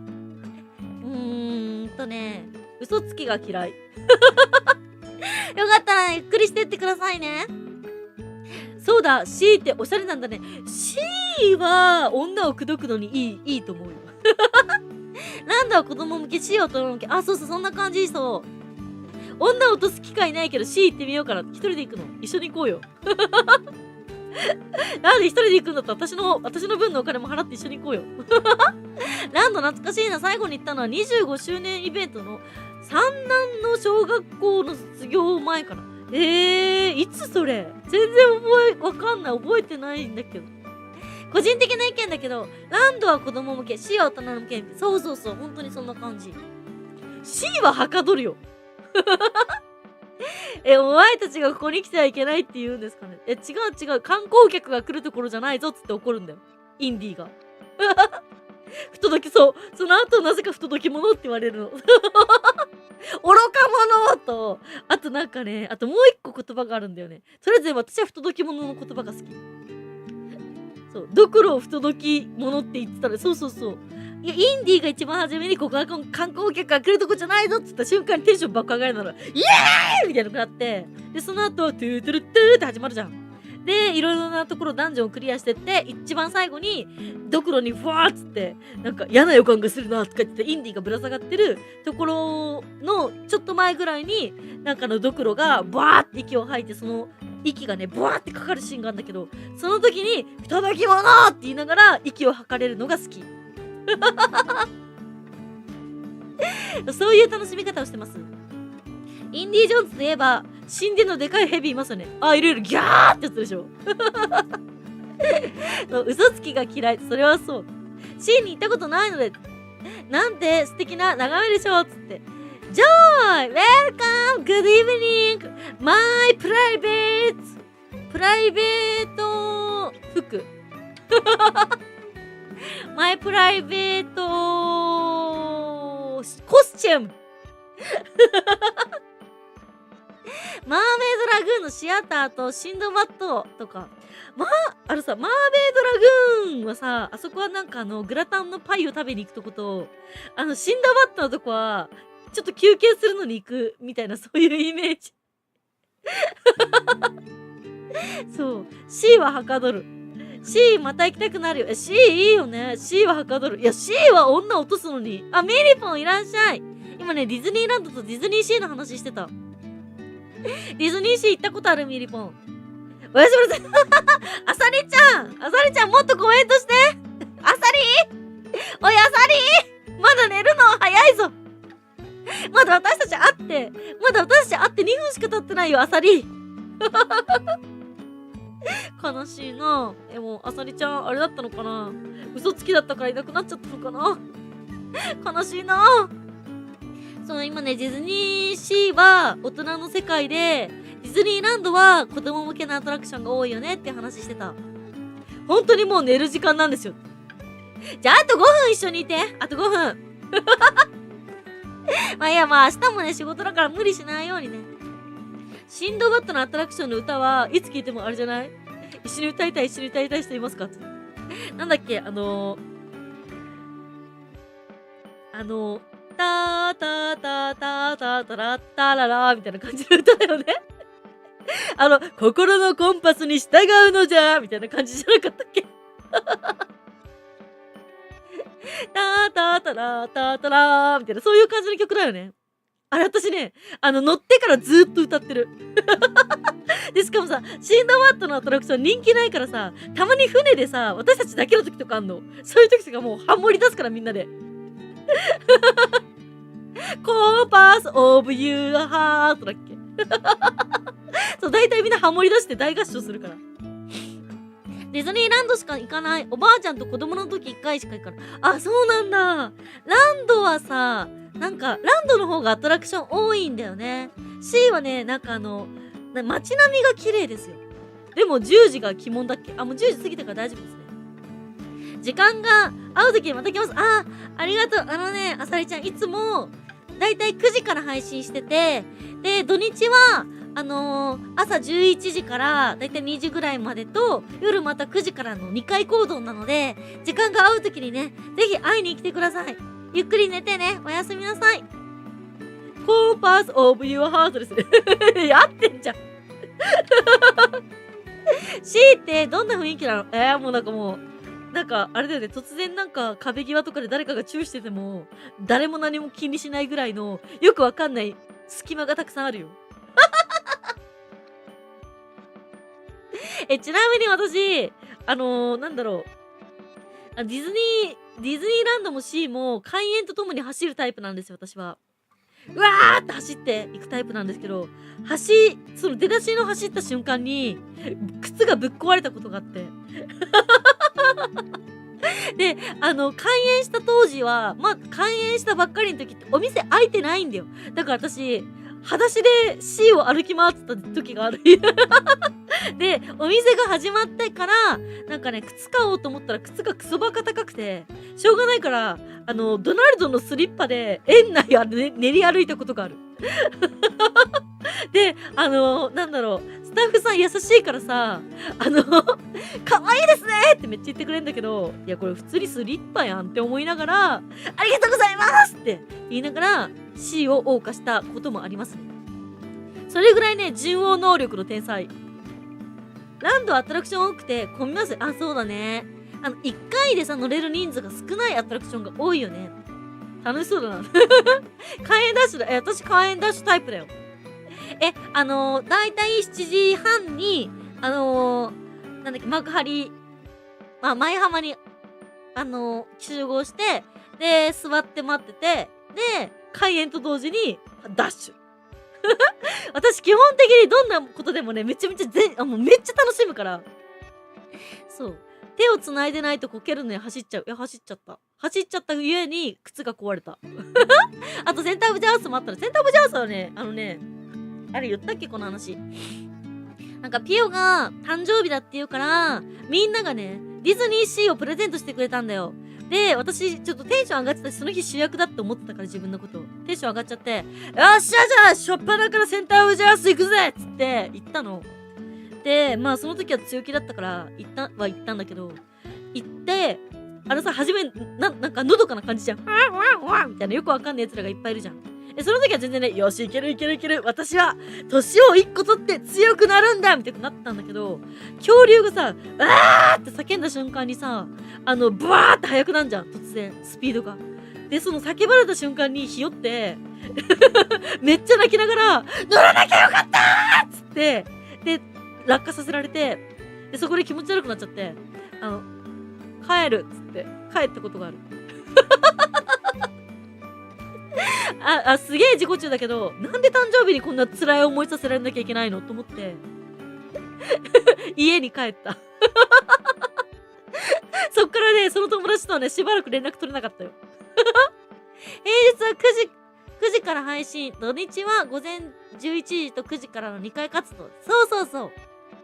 で、その11時の時は、チャンネル登録者何人まで行ったらコスプレ公開するみたいな。で、それよりもっと増えたらお顔を公開するみたいな。そう、顔配信もやってるのでね。よかったらね、会いに来てください。私、スリッパで練り歩くは超良すぎる。いや、スリッパしか買えるものがなかったんだよ。走ったよ。メロスだった、メロス。走れメロスだったよ。ディズニー10年ぐらい前に1回行ったっけ。あ、そうなんだ。じゃあだいぶ変わってるんじゃない？ね、アトラクションいっぱいできてるもんね。いい友達。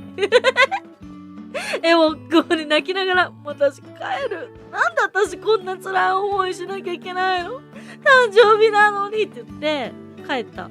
でも、ここで一番ちゃんと言いたいことは、私がセンターオブジャオスに一番初め朝一に乗るって言い出したからね。この自己中具合よ。そういえば俺、ランドのファンタジーランドで白雪姫のアトラクションには一回も乗ったことがないんですよね。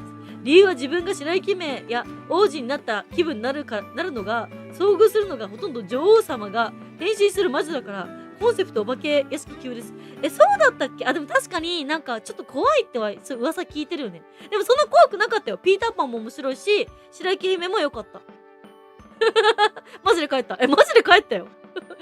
もうめっちゃ泣きながら帰ったもん。なんでこんな辛い思いして誕生日なのに。もっとなんかいいことないのかよとかって言いながら普通に帰った。だけど、他の友達は、残って遊んでったからね。私は自分で帰って勝手に。恋変わらないで、ピヨちゃん。どういうこと？勢いは行くときは、みたいな感じだったの。行くときはもうすごい、もう私は、もう何も怖くない、みたいな感じで行ったのに、恐竜にね、吠えられて、ひよって泣き出す。アニオタの一部の一人さん、こんばんは、初見です。はじめまして、花うさぎ系 VTuber ピオニーって言います。よかったら仲良くしてください。得意なものは、お料理と家庭菜園とお花を育てることです。苦手なのは、すごく落下する絶叫マシンが苦手です。よかったらたくさんコメントして仲良くしてってね。よろしくお願いします。今日はね、私服配信してます。私服配信。今日この格好で心臓の病院行ってきた。この格好で片道3時間の都会に行ってそう、都会の総合病院に行ってきました。初見者いらっしゃいました。カーティーコンピョです。いらっしゃい。カーティーお仕事お疲れ様。今ディズニーランド行ったら絶対迷子になるから、迷子になる絶対迷子なんなら迷子になったら泣くでもさ、あれじゃない？大丈夫だよ。今ここにいるってちゃんと言えばさ、アトラクション自体が大きいから、みんな見つけてくれるよ。もっと良いことないのかよ。周りの友達の気持ちを考えると。そう、今ね、あれなんですよ、アニオタちゃんさ、今ね、ピオが誕生日の時に、みんながね、誕生日プレゼントにディズニーシーチケットをね、用意してくれて、みんなでディズニーシーでお祝いしようって言ってくれたんだけど、その時私が突然ね、クソ陰キャの盲腸の私がいきり倒して、よっしゃ一発からセンターオブジャースやつってセンターオブジャース乗ったら、恐竜に吠えられた瞬間に、なんかすべて、今日生きてることすらもね、後悔をしてしまって泣き出して開演20分でね、速攻家に帰るっていう最悪のね、自己中具合をね、晒していたっていうことを話してました。最低。最悪の私、最悪の誕生日だけど、でもすげえ怖くて、で、家に帰って、ちゃんと恋愛シミュレーションゲームの推しキャラに慰めてもらってたから。で、しかもあれなんですよ。ネオロマンスゲームって、ネオロマンスファンボックスみたいな、なんかなんだろう、ファン専用の、なんかファンサイトがあるんだよ。そのファンサイトに登録すると、誕生日に推しのキャラクターから誕生日メッセージボイスが届くんですよ。で、私はね、それが気になってしょうがなくて、そう、C にね、友達を置き去りにして、そのネオロマンスシリーズのね、推しのキャラクターの私の誕生日おめでとうっていう言葉を聞くためにね、速攻で帰って、15回聞いて満足してゲームもう一回始めた。それぐらいには、弱虫です。誕生日でディズニーランドシーンの良いところは、キャストさん全員が誕生日のゲストに祝ってくれる。そうだよ。ね、祝ってくれる。おめでとうっつって。でも私めっちゃ泣いてたから誰もおめでとうって言ってくんなかったよ。行きはね、ズンズンズンズンズンズンみたいな感じだったから、おめでとうございますみたいな感じだったのに、帰りはもう、ってなんか泣きながら帰ってたから、誰もおめでとうって言ってくんなかった。着ぐるみすら寄ってこなかったよ。女装を知らない若気の至りだ。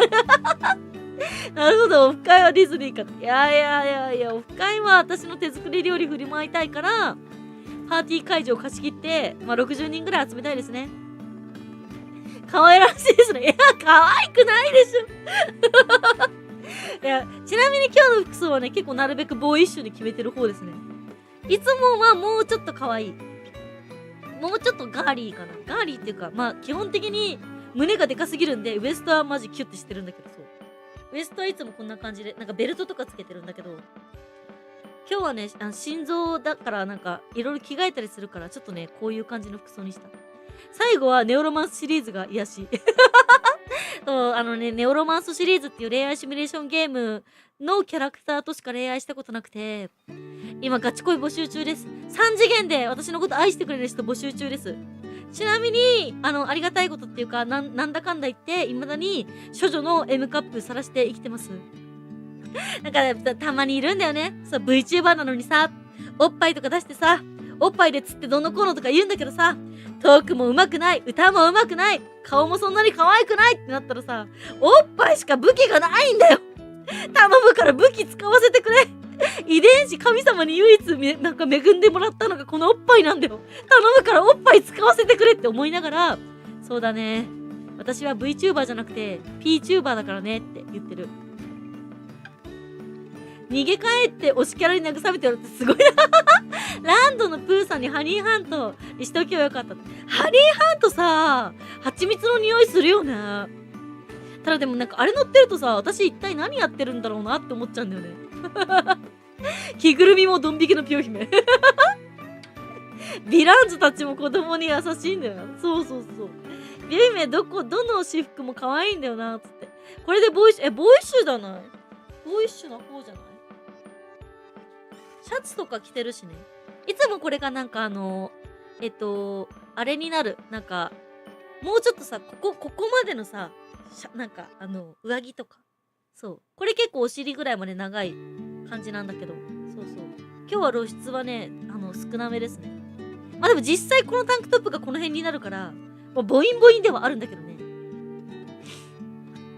ネオロマンスが全てを救ってくれる。いやー、私はね、本当にね、ネオロマンスシリーズに全ての青春と今まで人生をかけてきたからね。あと、ときめいとじゃなくて、アニメじゃなくてなんだっけ、オトメイト。この二大巨頭によってね、私の恋愛観をね、培われておりますんで。愛してあげようか。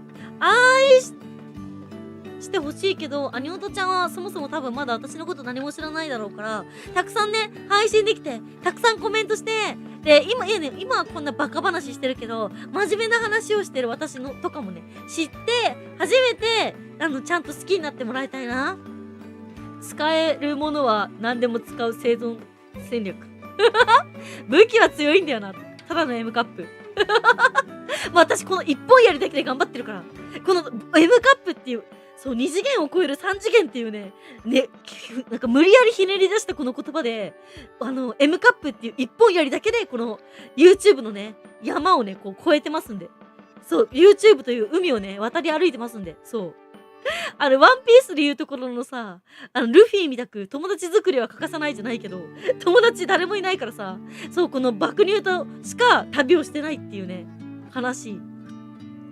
武器があることに価値があるからいいと思いますよ。ありがとう。スカートかわいい。これかわいいよね。でもね、ちゃんとね、なんかね、キャロットになってるの。ズボンになってるから。パンツ見えないし。てか、パンツ履いてないし。パンツ履いてない。直履きですね。そう、服がボーイッシュの可能性はあるけど、ピオ姫が着ることによってボーイッシュ。これピンクだからね。ピンクだから可愛いよね。ピオさんの体に価値がボーイッシュが発揮されてる。確かに、体がセクシーなだけだからね。そう、体がセクシーすぎて困っちゃうよね。M カップはある意味最強の武器。最強の武器かもしれないけど、誰にも使ったことがない。声が好きだから愛してあげるよ。本当にありがとう。でも寝起きはさ、おはよう。声出ないわ。みたいなこういう感じだけど、大丈夫ですか？相変わらずノーパンだった。いや、私がパンツ履いてる時なんてほぼないよ。今日の検診もこの格好でノーパンで行ったからね。ブラジャーはさ、しょうがないよ。乳首がさ、この辺にあるからさ。だから一生懸命つけてるけど、でも基本的には、あれですよ。パンツは履かない主義。で、ちなみにちゃんと無駄毛も全部ない主義。その一本よりは神の槍なんだよ。そう、サーブだけの人みたいな感じだからね。ビューミは露出なくても突出している。履いてないですか？履いてないよ。履くわけないじゃん。逆になんであんたたち、なんで君たちはパンツ履いてるんですか？なんでパンツ履いてそんなチンゲをね、生ゴミのチンゲを生やしているんですか？早く脱毛してください。それか私が脱毛器持ってるから、もうコミケに来た人たち全員その場で脱毛してやろうか。君たちのその無駄毛を私が処理してやろうか。ノーパンなんだ、オープンだね。いや、逆に私がパンツ履いてる日はパンツ見せるから、ちゃんと。つまりもうアトラクションに乗ってパンツが吹っ飛ぶことはない。いや、さすがに、さすがにどっかアトラクションとか乗るとかってなるんだったら毎回パンツはね履いておりますよ。パンツっていうかね、スパッツみたいな、ボクサーパンツみたいなの履いてる。誰でもネオキアテンション低いもんだよ。普段ゼロだもんな。ノーパンはデフォルト仕様です。コミケの場で脱毛は絶対使わないからやめて。冬コミの現場で脱毛。そう。竿がブラブラするからパンツ履けない。待って。おっちゃんはさ、ブラブラするぐらい長いってことですか？ブラブラする遊びがあるぐらい長いってことですか？一応ね、この配信には、一生懸命頑張っても8センチにしかならない、そう、ミニペニスがいるから、あんまりね、自分の竿が大きいってことはアピールしない方がいいですね。おっちゃんとミニペニス。カノーマンさん、今日仕事だからいないけど。脱毛はまた濃くなるのが落ちる。いや、脱毛って、黒いメラニンを光で殺すから、毛根ごと焼き切るんですよ。だからね、黒くならないよ。死ぬよ。ちゃんと当てられたやつは。ロンギニスのパイを携えたピュー姫。初号機いや、それやり脱毛するとなんかスースーするから嫌なんだよ。だって。脱毛したことあるの？どういうこと？どういうこと？としやちゃんコンピオニーです。来てくれてありがとう。今ね、なんでチンゲ生やしてんだよって話してた。最低な前振り。冬コミの現場で身ぐるみ剥がされるのきつい。ずっとネタにされるミニペニス。違うんだよ、違う。セックス&ザ・シティで、サマンサとミニペニスって回があって、サマンサさんってクソビッチなんですけど、なんかね、唯一結婚してもいいかなって思った男性がいるんですよ。で、めちゃめちゃお金もあるし、めちゃめちゃ、エスコートしてくれるし、性格もすごくいいし、顔もすごくいいし、最高なんだけど、唯一難点があるのよね、とか言って。どうしたのサマンサみたいな感じになるの。そしたら、何がちっちゃいのよとか言ってで、だけどこんなにいい性格のこんなに人間のできた人はいないから結婚すべきなのかしらみたいな感じで結構葛藤するの。で、最終的にプロポーズを受けるんだよ。受けるんだけど、断るの最後。指輪返すの。で、俺の一体何がダメだったんだサマンサってなった時に、あんたのチンが小さすぎんのよって言われて、で、その瞬間にそのミニペニス野郎も、あんただってガバガバじゃないかみたいな感じになって、私は失礼しちゃうねガバガバじゃないわよっていう乱闘騒ぎを道の中でするっていう、会話がある。話がある。そういう、サマンサとミニペニスっていうタイトルの、1話分のネタがありますね。8センチなのか8インチなのか8センチなのか8インチなぜバンキリオが出てくるわかんない。脱毛したことないからジャングルよ。ミニペニス何が小さい何がちっちゃいことを絶叫するのすぐ。いや、サマーサさんめっちゃウケるからね。なんか知んないけど、サマーサさんが、なんかドバイに呼ばれたことがあって、いや、セックス&ザ・シティの2で、みんなで、サマンサさんがプロデュースしたモデルさんが大ヒットしたからって言って、じゃあ、うちのドバイの、ホテルもプロデュースしてくださいっつって、富豪に呼ばれるシーンがあるんだけど、向こうの方針として、女の人は基本肌を見せちゃいけないんですよ。なんだけど、なんかサマンサさん、カバンの中に大量のコンドームを仕込んでいて、それが、なんか、道端で、なんか、ひったくりみたいなのにあった瞬間に、道端でコンドームがブワーッつって、なんか、まあ、ばらまかれちゃったことがあって、で、なんかそこでもう街中の人たちが、何こいつらみたいな感じになるわけじゃん。で、それに対して、中指立てながら、コンドームっつって、こうやってズコバコみたいな、そういう風にするシーンがあって、めっちゃウケるから。本当にね、話面白い。セックス&シティはね、普通に面白いから見てほしい。危ねえ、ピオニーが何が小さいのよって言ったから、瞬間、芋に吹きそうになったね。インチはやばい、8インチ。8インチは20センチを超える。でかいな。冬コミでの現場の除毛された俺、逮捕されるかも。ヒロシンちゃんそもそも冬コミ来るん？何が小さいのか、漫画ガバガバなのか。いや、でもね、サマンサさんはね、なんか週に4回とかだと欲求不満になっちゃって、なんか、一時期ね、その自分がプロデュースしたモデルさんとね、同棲をしてたことがあって。で、そのモデルさんが売れっ子になってきて、やる頻度が少なくなったって、いちいちね、なんかみんなに相談してて。で、あんたたち週何回やるのってなって、いやーまあ子供がいるから2回かなーとか、まあ1回の時もある、半年ぐらいやってないとか、いろいろ意見があるわけですよ。そんな中で、サマンサさんは、なんか一応ね、そのモデルさんにね、今日もやりましょうみたいなモーションかけるんだけど、いや、明日早いし、明日仕事早いし、仕事行く前にエクササイズしなきゃいけないから無理だよ、サマンサみたいなこと断られて、その瞬間にぶち切れて、そんなこんなだからね、週4回しかやらなくなっちゃうのよとか言ってね、怒鳴り散らした回があって、で、サマンサさん欲求不満になって、隣のコテージに住んでる、すげえ、ダンデっていうダンデっていうめちゃめちゃね、筋肉ムキムキの男が、毎日違う女とやり散らかしてんのが窓から見えてて、で、サマンサさんの趣味は、お風呂に入りながら、そのダンテが他の女とね、やり散らかしてんのを、なんか、カクテルを飲みながら、傍観するっていうのが趣味になるの。で、ある日突然、サマンサさんのワンちゃんがダンテの家に入っちゃうわけよ。そしたらダンテがなぜか知んないけど、全裸で庭でシャワー浴びてて、こんな感じでズーみたいな。で、サマンサさん、痛くなるんだけど、そっからね、突然ダンテが振り返るの。ブーンっつって。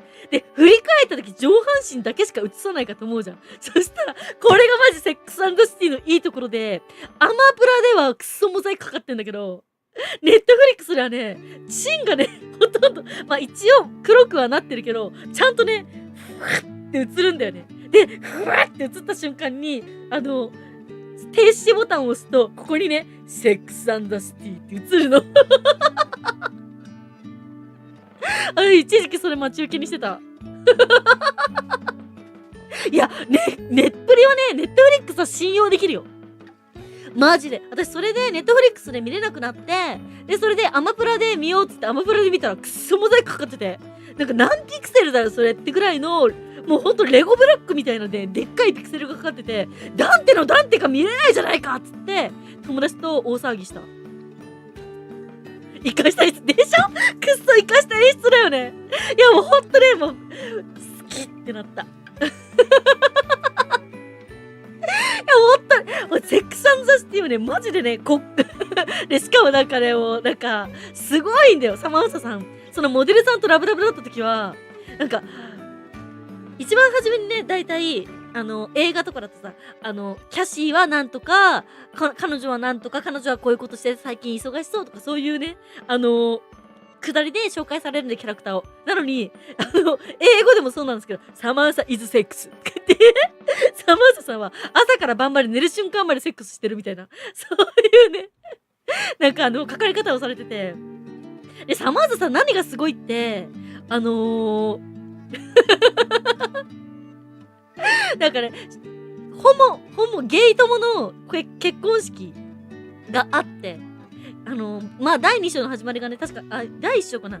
なんか、ゲイ友の結婚式から始まるんだけど、そこで突然ね、なんか新郎と、新婦じゃなくて、なんか、新郎と新郎なわけじゃん。その、新郎のお兄さんがクソイケメンだったの。で、そのイケメンに対して、そのイケメンがね、さっきのパーティーでのダンス、すごく良かったよ、みたいな感じになって。で、サマンサさんがね、サマンサさんその時ね、一応ね、50何歳っていう設定なんだよ。だけど、あなたもとてもいい筋肉をしてるわね、みたいな。お仕事は何をされてるのみたいになって。消防士って言ったら、男の仕事ねっつって、その瞬間から、あんみたいな感じでやりまくってた。で、サマンサの喘ぎ声がうるさいから眠れないっつって周りから苦情が来るっていう。あ、しょうちゃんいらっしゃい。ごめんね。コメント見てなかった。コンピョーニーです。今、セックスシティの話してた。ネットフリはやる気に満ち溢れてもらって、そう、直球すぎた。その紹介は、一旦席外します。男の仕事ね。いや、本当にマジで。その前が、サマンサさんがね、よく言うのが、ボトックスは信用できるみたいな。で、サマンサさん一応、ボトックス以外はナチュラルっていう設定だから、一応ゲイの人たちに、サマンサ、あんた、美しすぎ、一体何やってるのみたいなこと言われて、オールナチュラルやみたいなこと言ってるんだよ。で、そこに、その、新郎の、なんかお兄さんが来て、つって。なんか海外だと、なんかシングルの人だけで踊るその時間があるんだよね。で、そのシングルの人だけで踊る時間があって、そのダンスで、サマソさんシングルだから踊ってたのを見て、その、兄弟の人が声かけてきたみたいな。あ、シンプロだそうだシンプロ新郎とシンプロそう、いやね、まさかお前らがくっつくと思わなかったみたいな、そういうね、ゲイ友がね、シーズン11をね、乗り越えてね、結婚するとこから始まるんですよ。いやー、あれはなかなかね、本当に人間力を試されるね、映画ですね。嘘つくいや、ボトックスは整形じゃないらしい。で、一応ね、その主人公が結婚するっていう報告をね、するために電話した時も、何よみたいな。やっとボトックス打つ気になったのみたいな。そういうことをね、平気で言う友達だからね。いや、ああいう友達大事だよね。っていうか、私の周りにはああいう友達しかいないんだけど。消防士が男の仕事っていうか、サマーソの相手が男で、しかもね、ドバイに行った時もね、ドバイに行った時も、なんかそういうキャミソール的なこういうドレスみたいに着てて、で、何かを羽織らなきゃいけなかったんだけど、で、なぜか知んないけど、またね、ちょっとムキムキなイケメンが出てきて、で、そいつがね、サマーサを食事に誘うわけよ。で、食事に誘ったんだけど、いやらしいこととかしちゃいけないんだよ。二人でシーシャ吸ってるだけなんだけど、そのシーシャの吸い方がフェラっぽくて、もう、君はもうたまらないみたいになって、なぜか知んないけど、多分、なんていうのか、30センチぐらい勃起してて、相手が。おっととか言って。で、その勃起をね、一応自分でおっとっつって隠すの。だけど、片手じゃ隠れきんなくてこんな勃起してて。で、サマツさんも、なんか、その C 社が吸いたいみたいな感じで言って、で、二人でね、夜道に消えていくんだけど、消えていく瞬間に我慢してりゃいいのに、その男がなぜか知んないけど、サマンサさんの後ろのキャミソールの紐をね、引っ張って、あっとはだけちゃったじゃないかみたいな感じになって、で、それを見た富豪がめっちゃキレて、サマンサさん逮捕されて、強制送還になるんだけど、いやね、本当にマジすごいから、なんだろうね。なんかここまで喋ったけど、セックス&ザ・シティに対して何がいいのかってことはちゃんと言えないんだけど、とりあえずすごく性に奔放な作品ですね。本当に裁判とかかけられちゃうぐらい、やばいんだよね。女性は本当にもう目以外は全部隠さなきゃいけないとかそういう文化だから、だからそもそも海外の旅行者の人もちゃんと隠さなきゃいけないんだけど、サマーサさんはサマサさんはなんかドイツとかのなんかサッカー選手たちがね、そのサッカーの試合しに来てて、でプールで遊んでるのを見て、誰美味しそうなオージーソーセージ頼んだのみたいな。ジャーマンソーセージ頼んだのは誰みたいなこと言い始めて、でその瞬間突然なんかそのサッカー選手の水着のもっこりの股間がたくさん映されるっていうね。いやマジでほんと面白いから見てほしい。超面白いから。ジャーマンソーセージやばいよね。でしかもなんか突然なんか男シーシャ吸った男もなんかなんだっけダメだ、これは歴史的に言っちゃいけない。ダメだ。とりあえずめっちゃ面白い。いやマジセックス&シティとサウスパークについて私とゴールデンカムイについてはセリフがね散々誰かが一言セリフ言ったらあのセリフだっつってね次のセリフ言えるぐらいにはだいぶね熟知しておりますんで。注目するとこそこ。いやマジやばかった。なんかみたいなそういうシーンをこうアングルグーンみたいな感じで映してて、いやほんと天才かよと思って。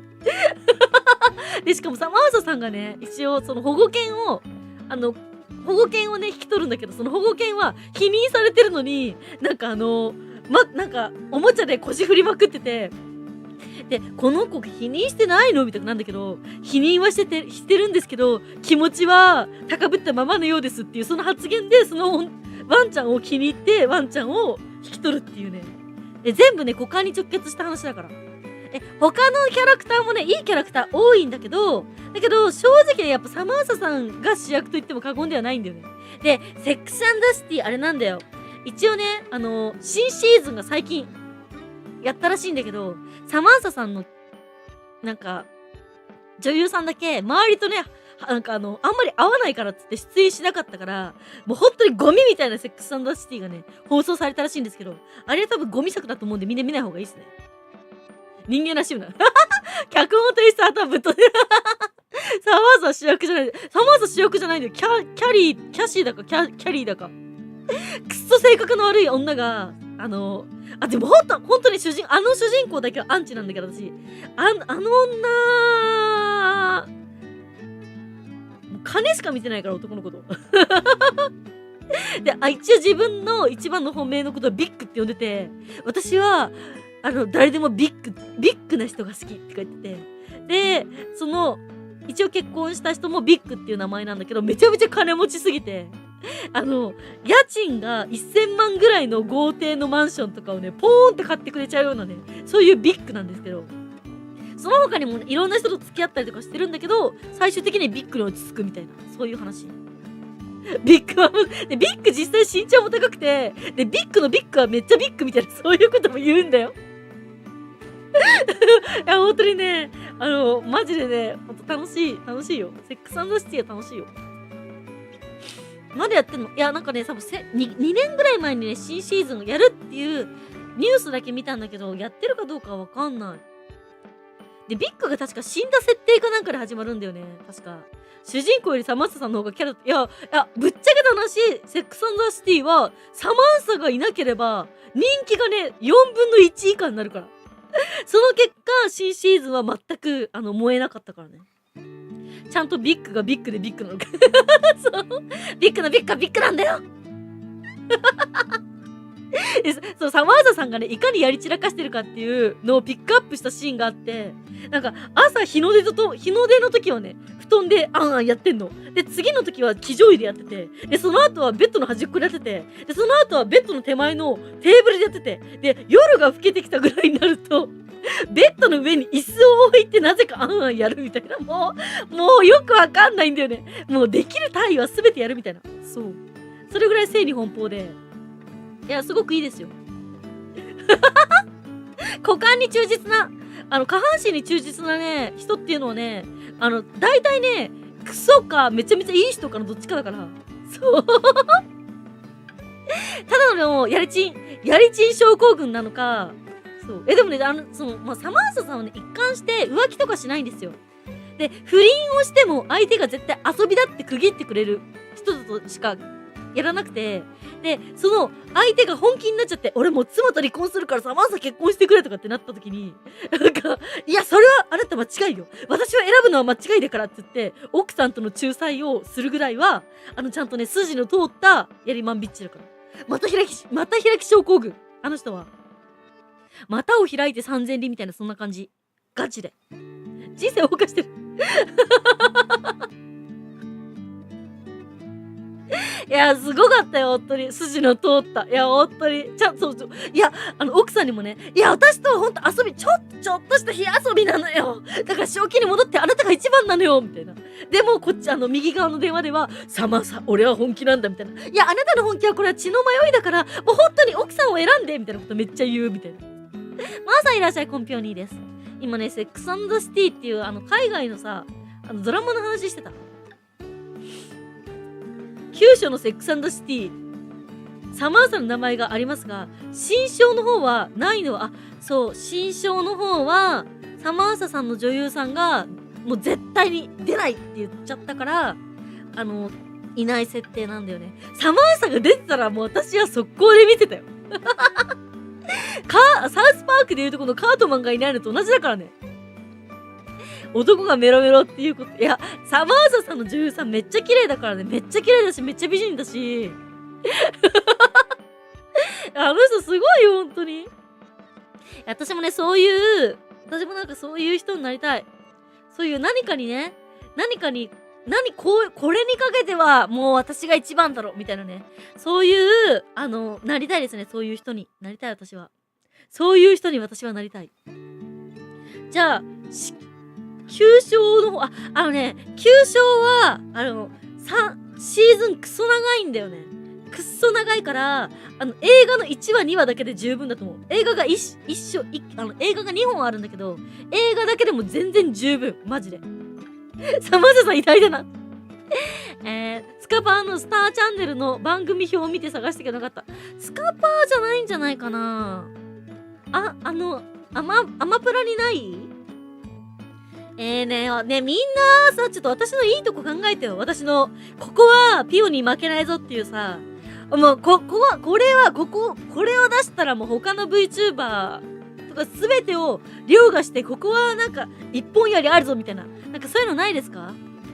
もういろんなところ見に行っても、やっぱ最終的にはピオちゃんのここしか勝たんよな、みたいな。そういうのないですか？ちょっとなんか飲むわ。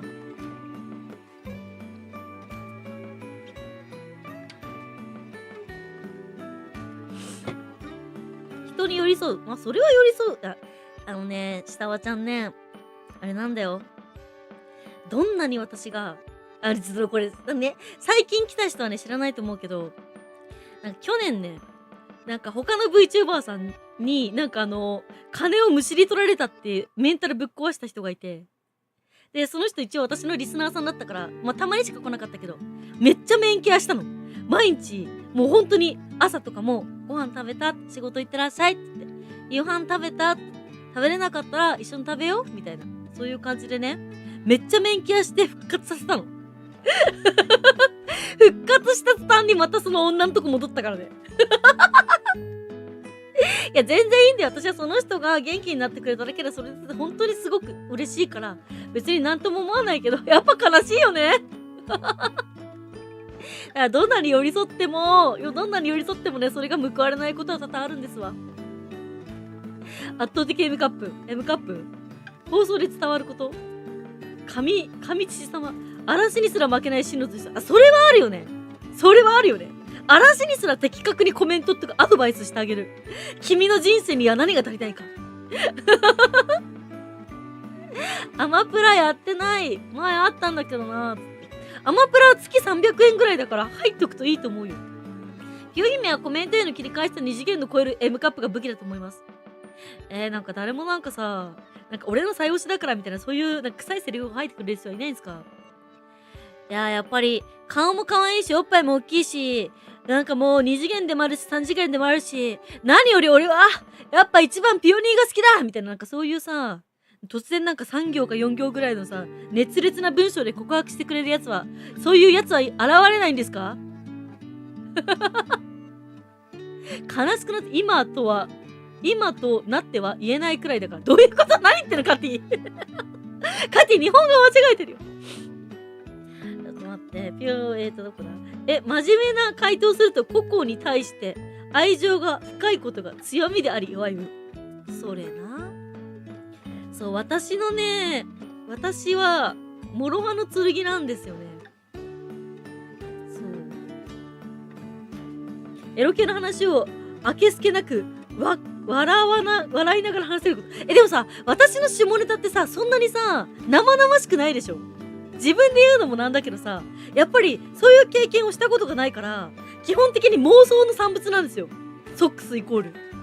なので、だからこんだけ、なんかひけらかして笑いながら喋れるわけよ。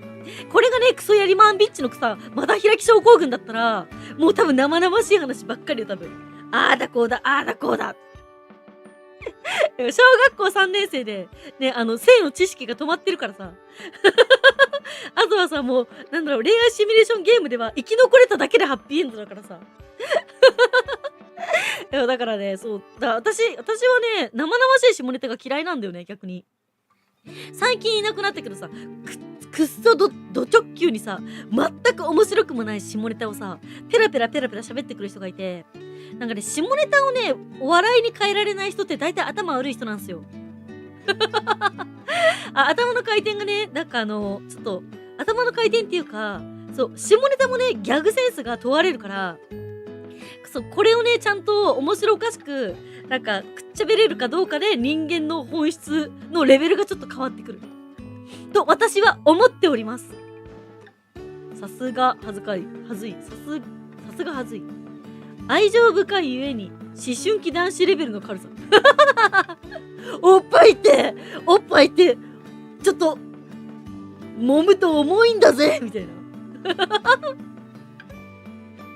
で、あとなんだっけ、エロ本見つけた思春期の男の子みたいな。なんて言ったって教育番組。そうだよ、ピオニーチャンネルってこれあれだから、教育番組ですから。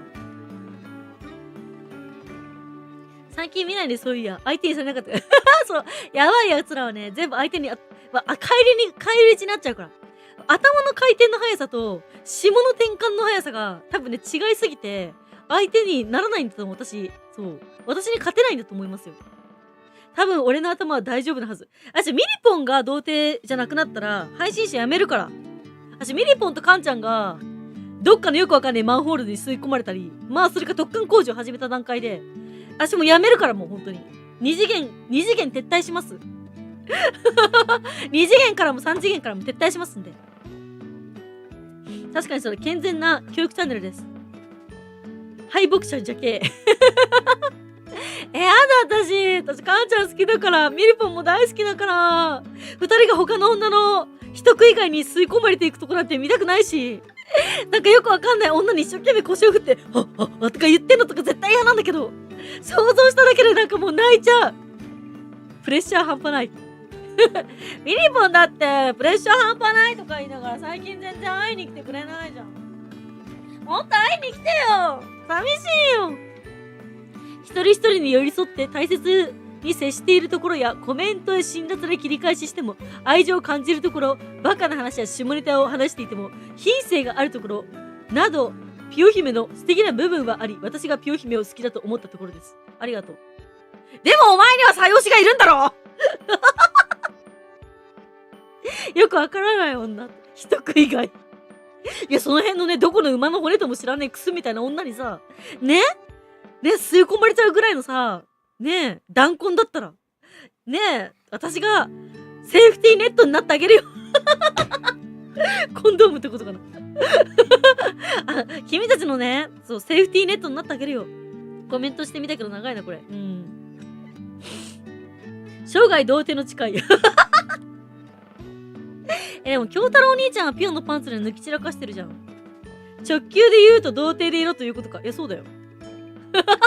でもわかんないじゃん。もしかしたら私がじゃあもう全部引退します。もう私が引退とかこういうクリエイター活動をやめるときは結婚するときだと思ってるから。死ぬときか結婚するとき。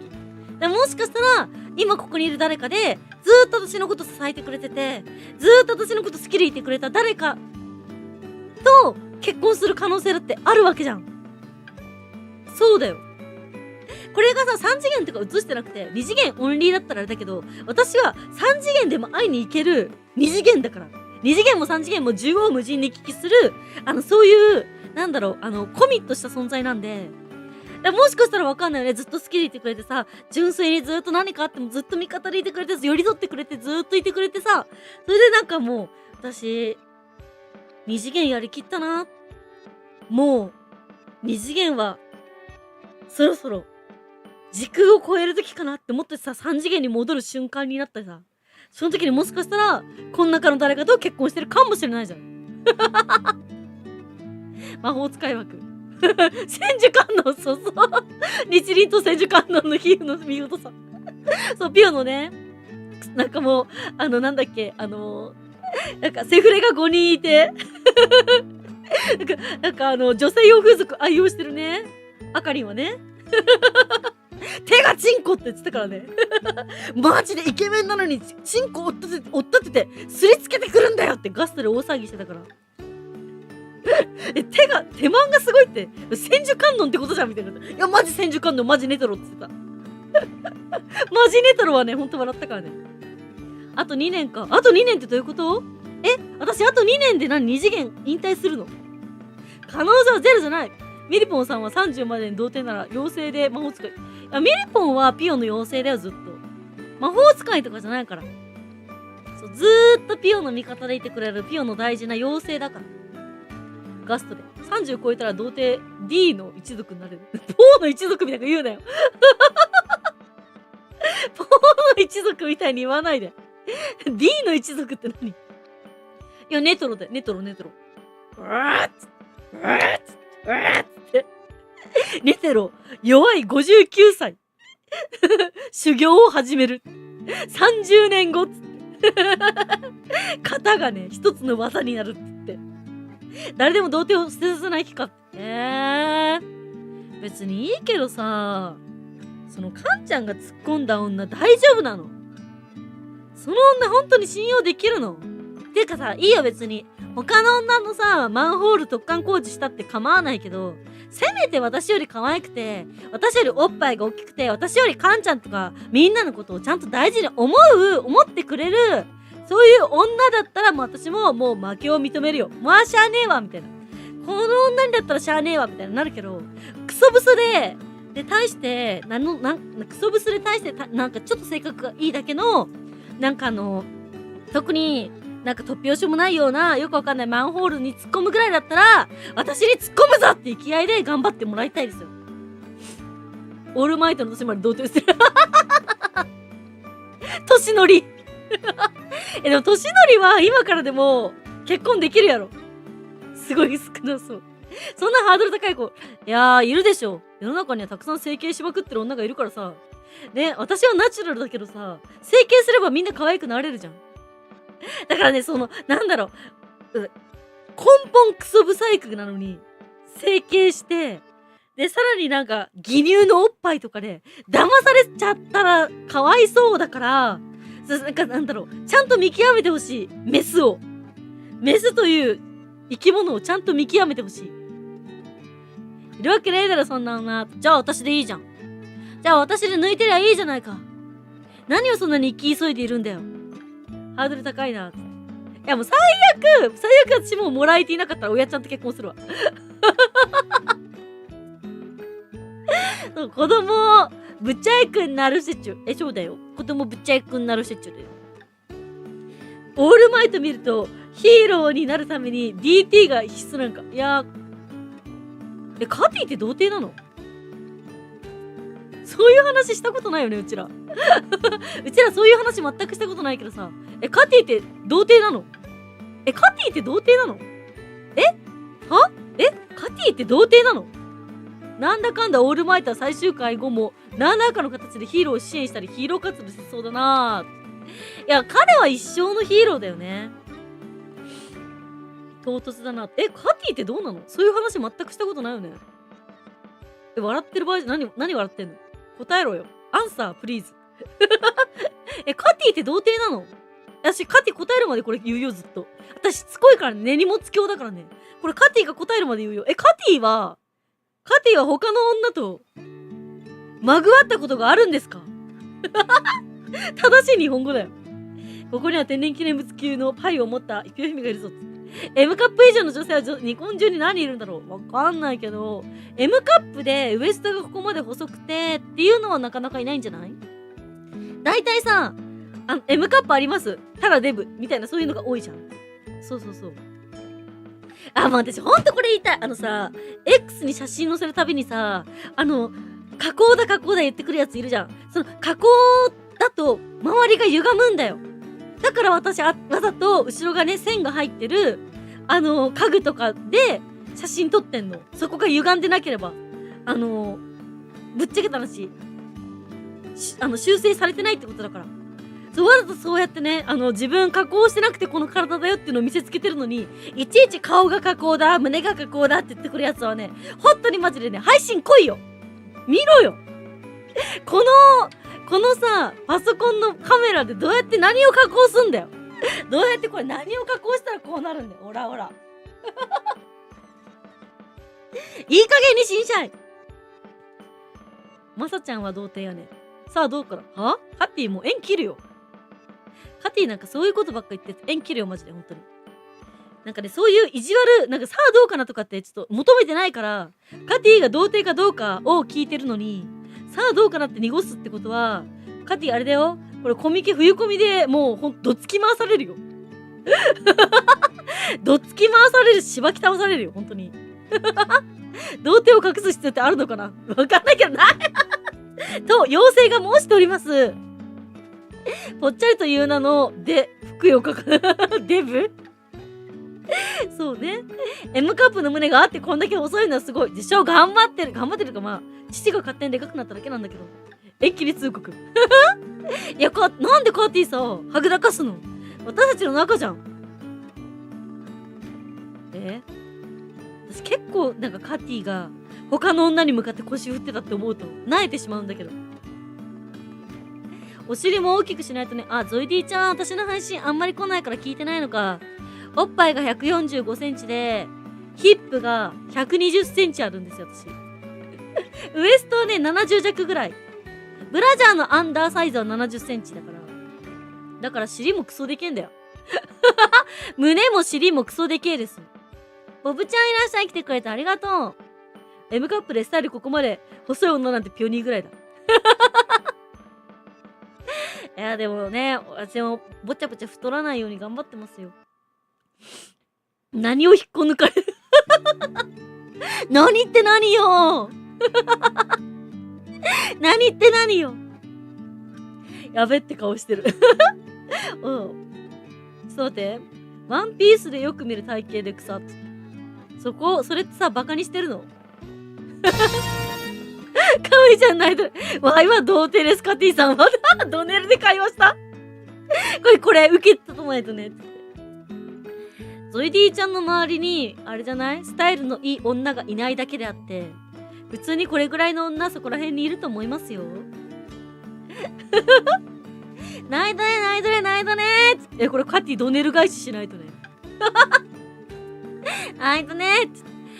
一応ね、ちょっと定期的に言ってこうと思うんですけど、今月のね、21日記念日、デビュー記念日は、平日なので、26日の土曜日にね、記念日配信したいと思ってますんでね、皆さんぜひね、夜会いに来てくださいね。みやちゃんいらっしゃい、来てくれてありがとう。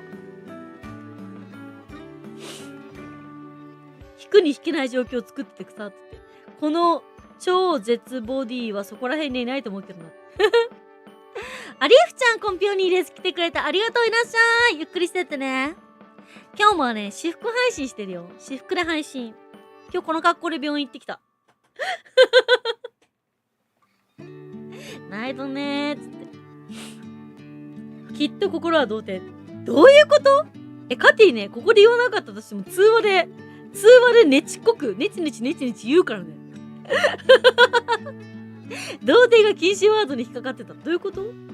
あ、黒ひょうちゃん久々だね。めっちゃ久々じゃない？どうしたの？思い出して会いに来てくれてありがとう。半年ぶりぐらいの勢いじゃん。主張の激しい服装、いや、ねえ。今日は調子はどうですか、ピョニー。調子はいいかい？調子はね、まあまあ、そうそう。通話で結局。診察されたんだね。心臓病だからね。心臓の心レンズとかたくさんしましたよ。そりゃあもうたくさんしましたよ。そう。戦場は通話で引き継がれる。僕たちは思い知らされた。生かされていた現実を箱庭の中のうんたらをってやつでしょ。ユーモアで問い詰める。あ、カティ残念だけど童貞ではない。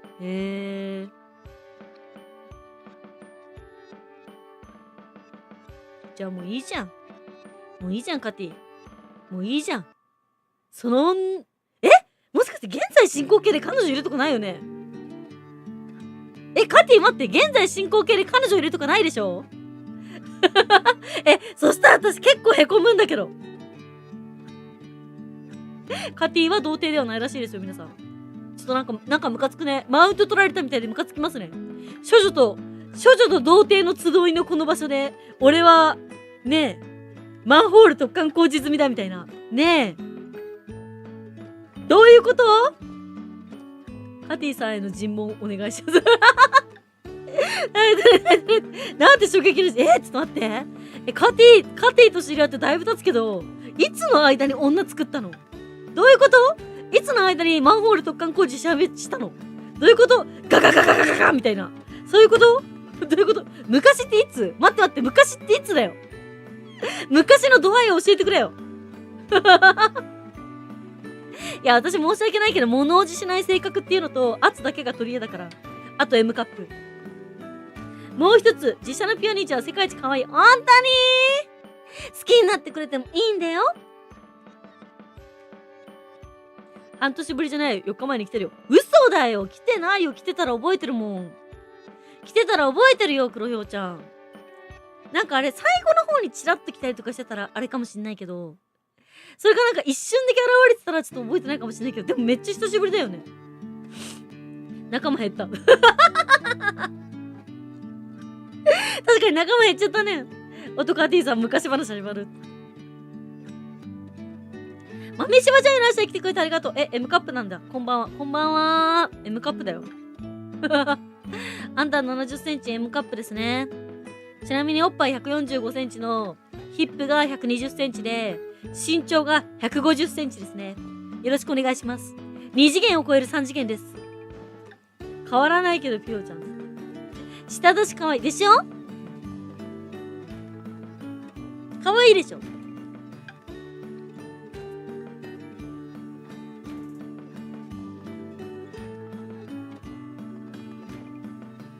かわちくないですか？かわちくないですか？もっとガチ恋増えてもいいと思うんですけど。もっとガチ恋増えてもいいと思うんだよね、私は。なんでガチ恋増えないの？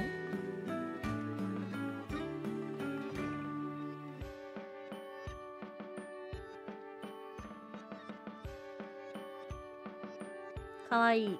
肩凝らないですか？凝らねえよ。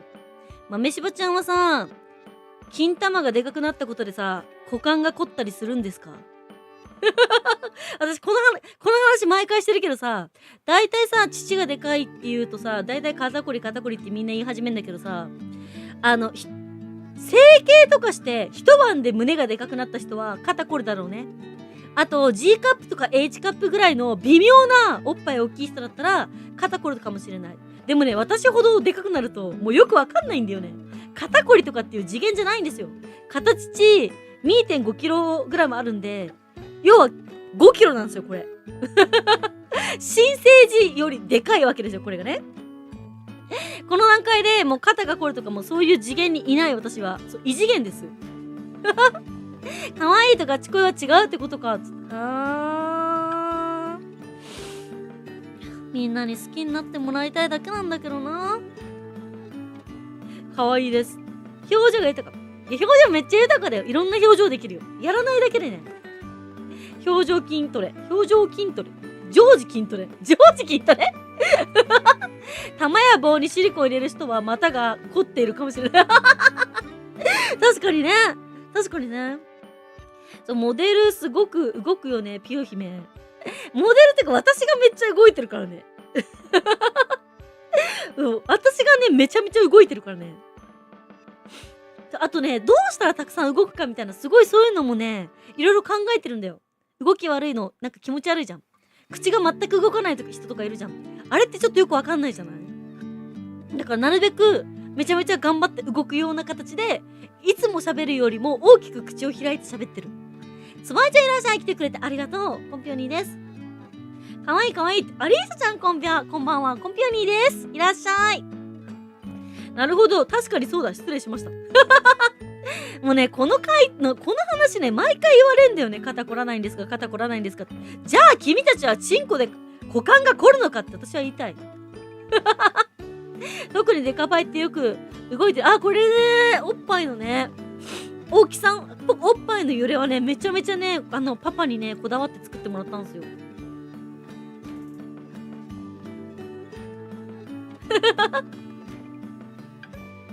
足とかもめっちゃ可愛いんだよ。ほら。可愛いでしょ。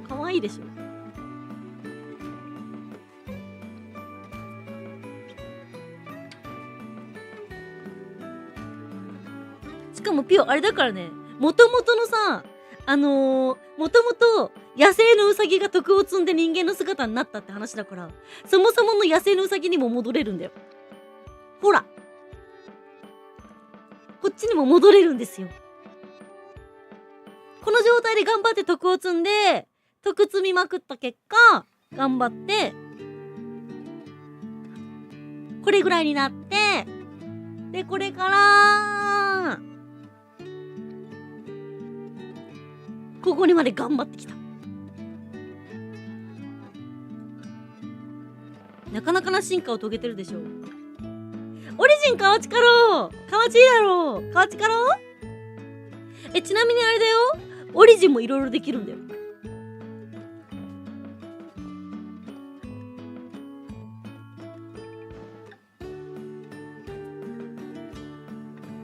河内やろう。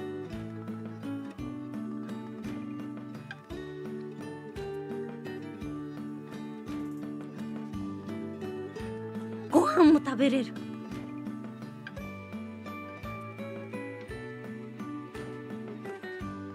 メガネもかけれるし、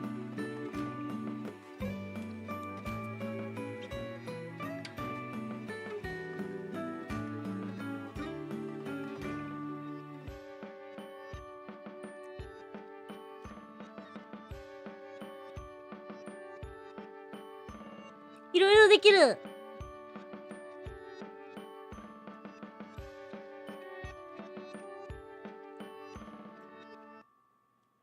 すごかろう、すごかろう。すごかろう、すごかろう。そう、メガネもかけれるよ。ピオもメガネかけれるよ。ほら。メガネもかけれるし、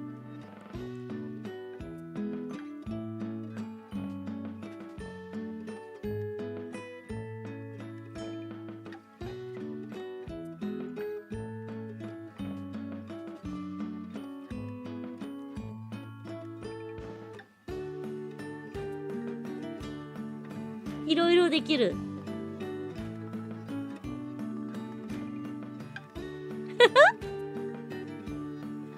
ちなみにね、徳を積んだからね、耳も外せるようになった。ほら。より人間に近づいた。河内かろう、河内かろう。TC おちゃんいらっしゃい。来てくれてありがとう。ウサギは数少ない。子宮が2つある動物。だから、多重妊娠もたやすい。だけどさ、交尾排卵だから、基本的にオスがいないと排卵しないんだけどね。だから、子宮の病気もめちゃめちゃ多いしね。避妊をね、おすすめします。ピオ姫の脳札みたい。あれいいよ。ちょっと待ってね。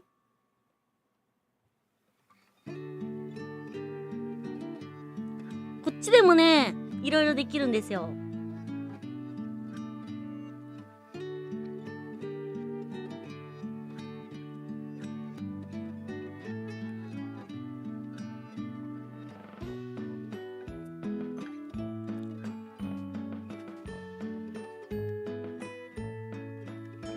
メガネもかけれるし、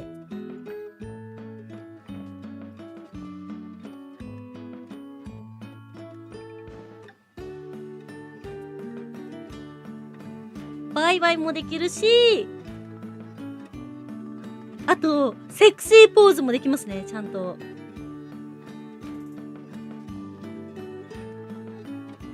脳札やろ。脳札やろ。いやー、ヒンメルはこれで失神したんだけどな。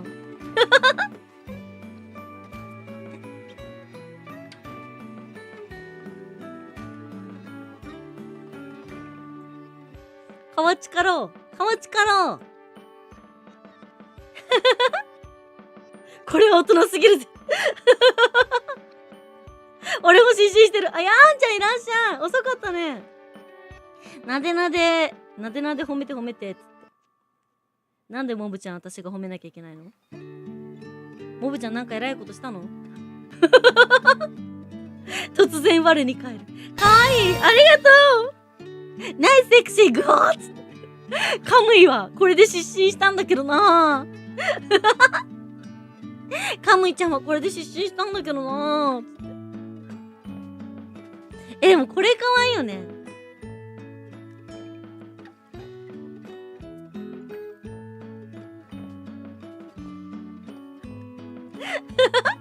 かわいいでしょ？いろいろできるだわ。いい男だぜ。それめっちゃ好き。かわいいでしょ。かまちかろう、かまちかろう。だからさ、なんでガチ恋ができないのかなって不思議なんだよ。めっちゃ好き。あれ、これめっちゃ可愛いよね。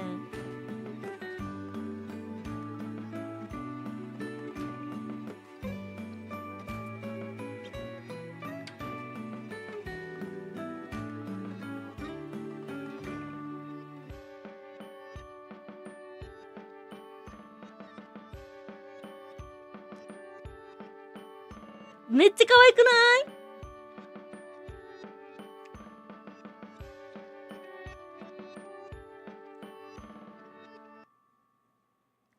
かわいいわ。かまちかろう、かまちかろう、かまちかろう。なんか、これよこれってなった。これめっちゃ可愛いよね。これメガネかけてても可愛いんだよ。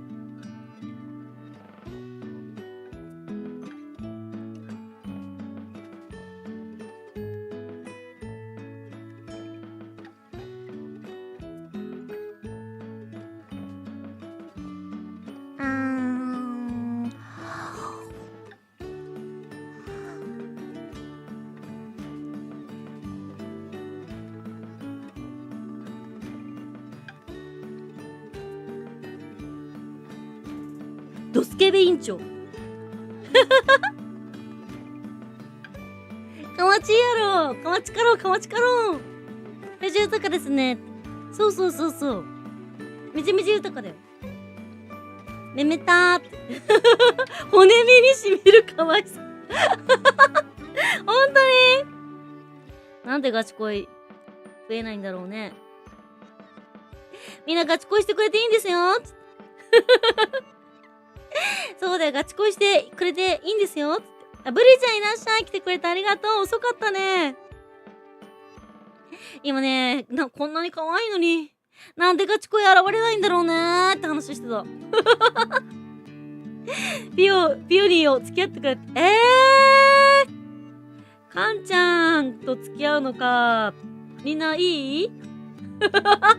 一応設定ではカノーマンさんと結婚してる設定なんだけど。一応愛人枠と恋人枠は空いてるけど、ガチ恋の看板とか後ろの背景に刺したよね。あ、ガチ恋の看板誰かに作ってもらうってこと？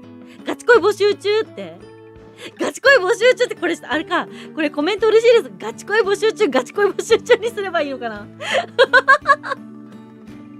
それだったらいいかな。私ともつけてください。ぷよちゃんとまだ日が浅いから、そう、心変わりされちゃったら悲しいから、せめて毎回なるべく配信に来てくれて、たくさんコメントしてくれて、最低でも3ヶ月は一緒にいてくれた方が嬉しいな。家族のご祝儀が。家族のご祝儀がね。でも、あれですね、そう、京太郎お兄ちゃんの、ぴょにちゃん付き合ってください。黒ひょうちゃんほとんど私の配信来ないからダメでしょ。なんかね、上辺だけのね、付き合ってくださいとか好きですは、全く心に響かないから、配信たくさん来てくれて、ピオとたくさん仲良くしてくれて、で、苦楽を一緒にね、配信っていっぱい辛いことあるじゃん。そういうこととかを一緒に共に乗り越えてきた人たちに好きって言われるんだったら、私も、私も好きってなるけど、そうじゃない人になんか好きとか付き合ってくださいとか言われても、ちょっとごめんなさい、私万開き症候群じゃないんで、すぐね、また開く人食いがいじゃないんで、ちょっと一応ね、一応まだバージンなんで、初めてはね、大切な人のために取っとくの。妖精枠はもういらないよ。妖精はミリポンだけだから。ミリポンあれだね。なんか、でもさ、ミリポンさ、ピオの誕生日以降さ、ドネルくれなくなっちゃったからさ。だから2周年の時はさ、ミリポンの復活私待ってるよ。来年の1月21日はね、ミリポンの復活を待ってるよ。モテる女は辛いぜって。3次元で告白されたことないんですけど。3次元で目と目を見て告白されたことないんですけど。3次元でくっそモテないから、もう3次元は諦めて2次元転生してきた身なんですよ、私は。なのに二次元になってもガチ恋が現れなくて、今年12月までにガチ恋10人できなかったら、引退します。っていう話を1ヶ月ぐらい前からしてる。尻がの女の表現が万開き症候群だったり、人食いがいなのがいつがいや、人食いがいだろ。いざ実食みたいな。そういうことでしょ。マジやばいからね、本当に。ねえ、でも、なんかね、あれですよね。なんていうか、あれだけど、ちなみにピオニーが折れるまで付き合ってくれというかね。でもね、みんなね、これ本当に、あれなんだけど、カンちゃんと通話した時に、ちゃんとね、すげえ自分のチンコをなんか触りまくってる話ばっかしてて、なんか本当に、なんかチンで、うるるるみたいな感じで遊んでるだけみたいな、そういう男みたいな話しときながら、じゃあもう寝るよって言った瞬間にちゃんと切り替えて、もう本当に好きだからみたいなことでちゃんと言ってくれて、ちょっとあの時はね、恥ずかしくなっちゃった。恥ずかしくなってブチってきちゃった。そういうね、いつもは何でもないんだけど、突然お墨を出してくることがね、そこがね、いいんですよ。なんかね、某有名な YouTuber さんも言ってた。なんか、初めっから、なんか下ネタばっかぶっこんでくの良くないみたいな。だけど、普通に喋っててコミュ力高いんだけど、突然、っていうかさ、今日の服装、マジやべえ。ちょっと目のやりどころにちょっと困っちまうわ。みたいな、そういうことを挟むことによって、女心を、こう、うんたらかんたら、つってたよ。タバコ吸いながら。金川さんお帰り。メリスさん、はじめまして。素敵なほくろ、セクシーですね。これね、本当にあるんだよ、ほくろ。はじめまして。花うさぎ系 VTuber ピオニーって言います。よかったら仲良くしてください。得意なことは、お料理と家庭菜園と、お花を育てることです。苦手なのはコメントが少ないと悲しくなっちゃうから、たくさんコメントいただけると嬉しいです。よろしくお願いします。一応ね、顔出し配信もやってて、先週のね、土曜日と日曜日はね、土曜日がほとんどすっぴんで、日曜日はちゃんとお化粧した状態でね、配信してたんで、口袋まで映ってるかわかんないけど、口袋はちゃんとあるんですよ、これ。実際に。で、コミケでね、このコスプレでね、自分で自分の作品を売り子で売ってたりするので、会いに行ける二次元なんでね、よかったらね、たくさん配信にも来てください。よろしくお願いします。村田学初見さんいらっしゃる。初見取ってきた。なんで村田学初見つけてたの？ピヨ姫カンちゃんって男だね、かっこいいって言って。カムイちゃんはその前にまずは、いいことと悪いことと、いろいろね、お互いゆっくり進めてこうね。人によってさ、歩みは違うから。でもあれだ、みんな誰かをね、私、ひいきしてるわけじゃなくて、みんなそれぞれちゃんと大好きで、その人に合った歩調の話をしているから、そう、誰かを、なんかそういう風に、配信で取り上げたからって、誰かをひいきしてるわけではないから、そう。いや、気持ちは焼かないでもらいたい、そういうので。そう、この人はいじっても大丈夫だな、この人は大丈夫だなっていう信頼関係が築けてる順にこういじってきてるから。カムイちゃんはね、真面目ですごくね、まっすぐなタイプだから、あんまり冗談とか言うと、なんだろう、結構落ち込んじゃったりするじゃん。そこを配信のエンターテインメントだからなって笑い飛ばせるような感じの人じゃないから、だから通話の時は通話の時でちゃんとお話ししてるでしょ、いろいろ。そうだから、なんだろう、この人がひいきされてると、子さんばっかひいきされてるとか、子さんなんて私の配信ほとんど5人ぐらいしかいないから、基本みんな初見さんみたいなもんですから、まだ1ヶ月未満の人ばっかりたちなんで、だからね、そこはね、みんなそれぞれね、自分はダメだみたいな感じにはならないでほしい。逆にそこでなんか煮詰まって自分もしかしたらダメなんじゃないかなって思うぐらいだったら DM してきてくれた方がいい。なんか俺やっちゃった、こうだった、ああだった、悪かったみたいなね。どこまで言うんだっけ。てかだから村田学なんで初見ってつけてたの？そこが知りたいんだが。村田学はどこの女に入れ知恵されて初見ってつけてたの？メリースさんよろしくお願いします。ピヨ姫に寄り添っていけるように頑張る。ああ。下じゃせやね。だからこそ私はピヨニが好きなのさ。自分は少しずつ進化していきます。そうだね。そうだね。ハゲの人はいじられるのお得。いや焼き餅美味しそうですね。大丈夫よ親ちゃん、頭おかしくなっちゃった。お客さんいらっしゃいませっつって、ピオニーは賢いからね。賢いっていうか、なんだろう、人間関係って多分そんなすぐね構築できるものではないんですよ。で特にネットの世界だから、嫌なことがあったらすぐブチって切ればいいみたいなね、そういうなんか自分の他人に対する被害に対して責任を取らない輩が去年わんさかいたせいで、私は心臓ぶっ壊してるから、だからこそ私はみんなとはちゃんとしていきたいと思ってる。そういうゴミみたいなやつらとは、ゴミなんて言っちゃいけないな。なんかそういう一部の人のような形にはなりたくないと思ってる。そういえばコミケで欲しい本あった場合どうしたらいいですか？コミケで欲しい本って何？他の漫画家さんってこと？わかんない。その漫画家さんがもしかしたら予約販売してる人かもしれないし、現地でしか売ってなかったら現地に行くしかないでしょうね。口袋はよく見えなかったって。まあ光当たってるしね。辛辣。それはそう。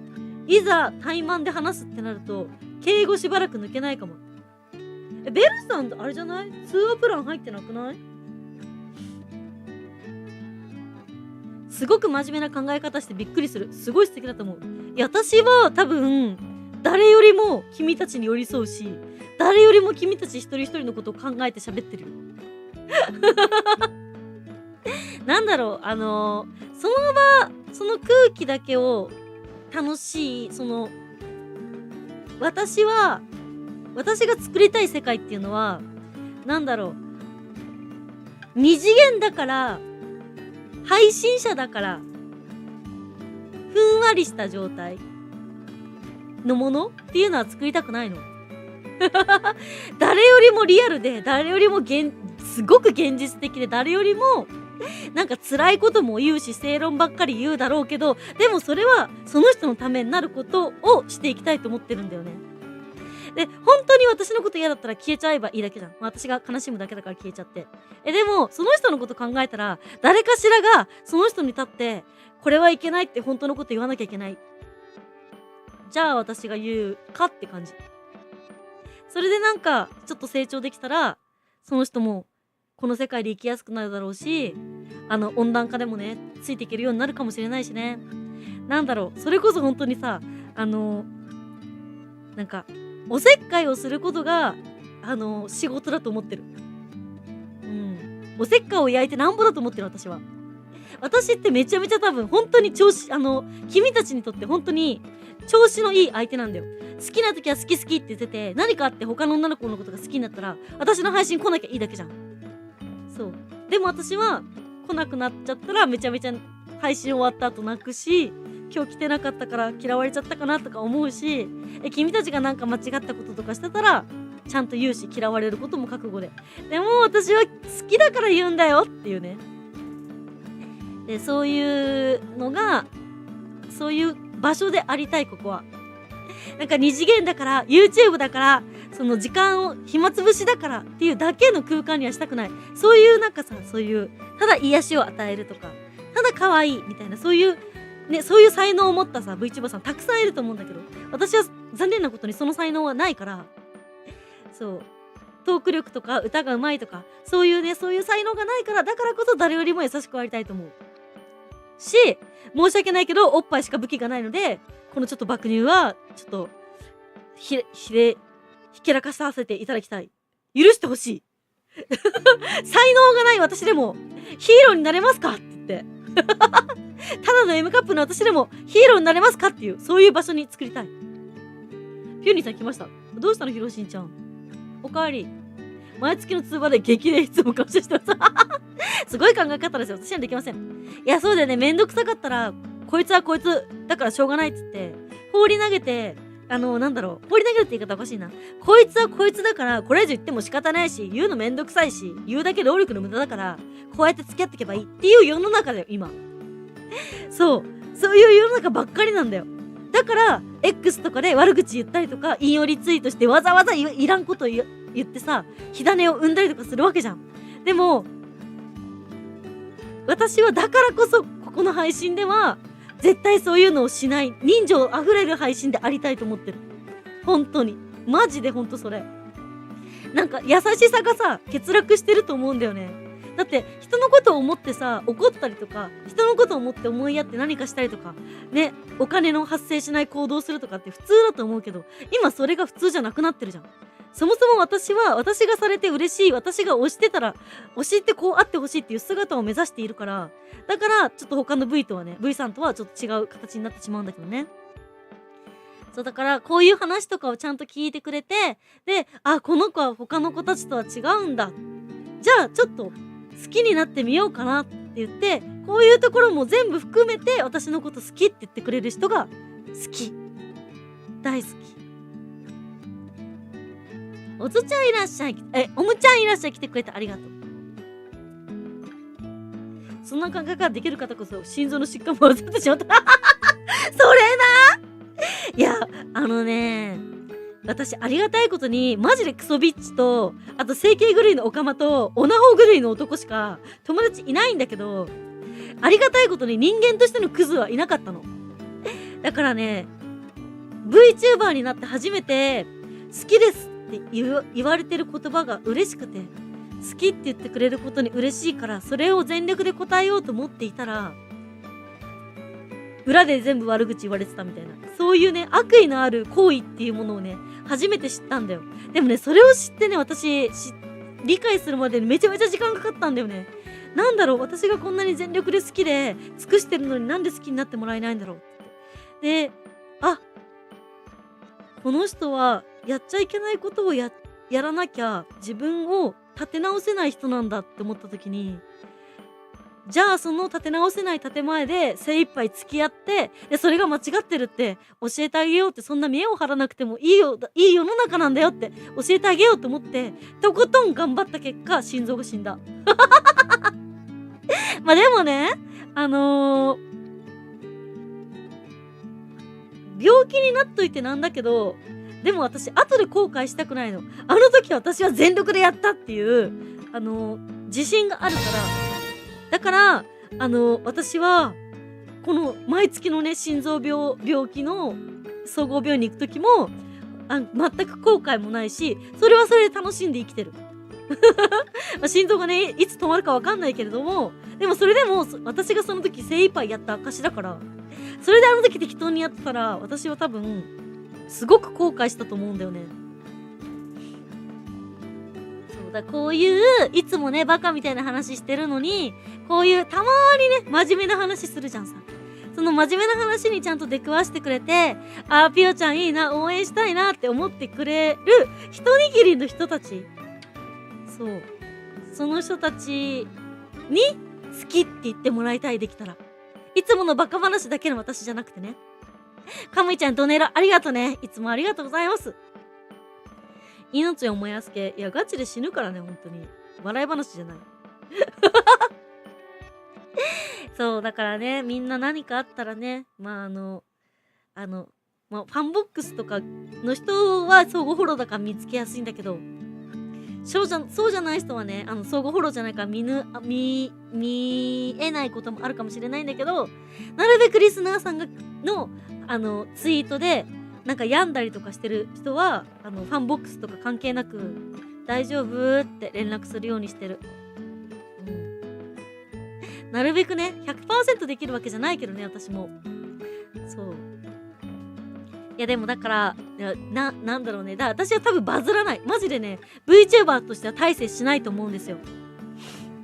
VTuber の素質はガチでないと思うんだけど、でも始めたからにはちゃんと一つの作品として終わりたいと思ってるから、だからなんだろうね、ガチ恋増えたら嬉しいな。ちゃんと私の魂を見て生き方を見て好きって言ってくれる人がね増えたら嬉しいなと思いながら、今日もね下ネタを話しておりますよ100% じゃなくてもそれで見てくれるからピヨ姫、それさ 100% じゃないって言わなきゃよくない？配信に来れない時もあるけど、それでも見てくれてるピヨ姫はすごいでよくない？それ 100% じゃないってことはさ、それ 20% かもしんないじゃん。そういうさ数字出すのやめようよここで突然さ、なんか水ぶっかけんのやめてもらっていいっすか？せっかくいい演説したのにさ、突然最後に、いや、俺は他に女が100% の女がいるみたいなさ、そういうの、ちらつかせないでもらっていいっすか？別に私は一番になるタイプの女じゃないと思うんだよね。なんだろう、なんか困った時に助けて頼れるけど、でも、なんだろう、キラキラした存在にみんな憧れるし、夢を抱くものだから、私は夢を見せてあげられない分優しくしたいと思う。俺も悩んだら相談しようかって。ごめんね、ひろしんちゃん。ひろしんちゃんダメだよ。ファンボックスに入ってないでしょ。基本的に DM はファンボックス限定なんで。そうなの。あとなんか配信に来てくれてる人たちとか、やっぱり私一人で喋り続けるって結構無理があって、トーク力がないから。そんな中で配信を一生懸命一緒に盛り上げてくれたりとかしているみんなの感謝の気持ちだったり、そういう愛情が芽生えてそういう行為に至るから、突然バンって悩みだけ言われても、ひろしんちゃんの性格を私が知らないから、なんて答えていいかわからないじゃん。この人は多分こういう性格でこういうタイプだから、ってことはこういう風に言ってあげてこう持ってくのが正解なんだろうなっていう想像ができない人に対しては、薄っぺらい言葉しかかけらんないから、薄っぺらい言葉をかけるぐらいだったらかけない方が優しさだと思う。ちゃうちゃう、ピョーヒムが 100% 見れてないかもって言ったところ。ああ、そういうことすいませんでしたごめんすごい真面目な話もして、セックス&シティの話もする振り幅がでかいんだよな。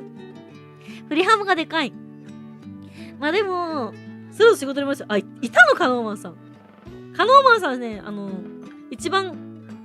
ーマンさんね、風俗行ってるけど、チンコ8センチだからね。みんな自分のチンコに自信を持って。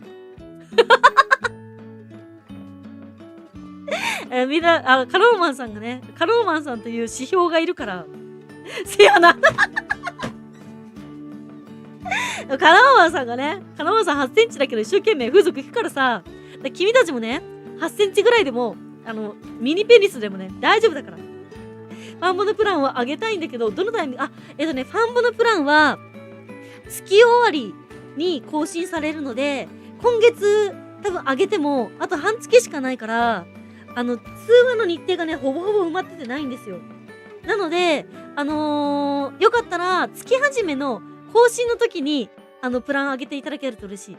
ヒロパイ、ベトナム、こんにちは。こんにちは、ベトナム大好き !I love ベトナム知ってるキャンゴー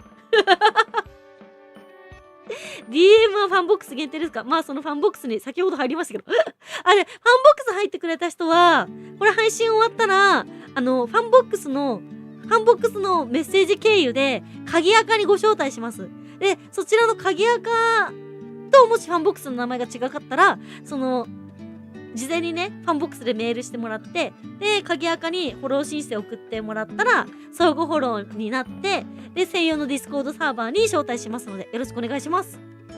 なんか自信持ってた。いや、カムイちゃんはね、なんかね、あれなんだよ。考えすぎなんだよ。てか、そもそも私がカムイちゃんのこと嫌いとかだったらさ、ちゃんと嫌いって言うし、配信で。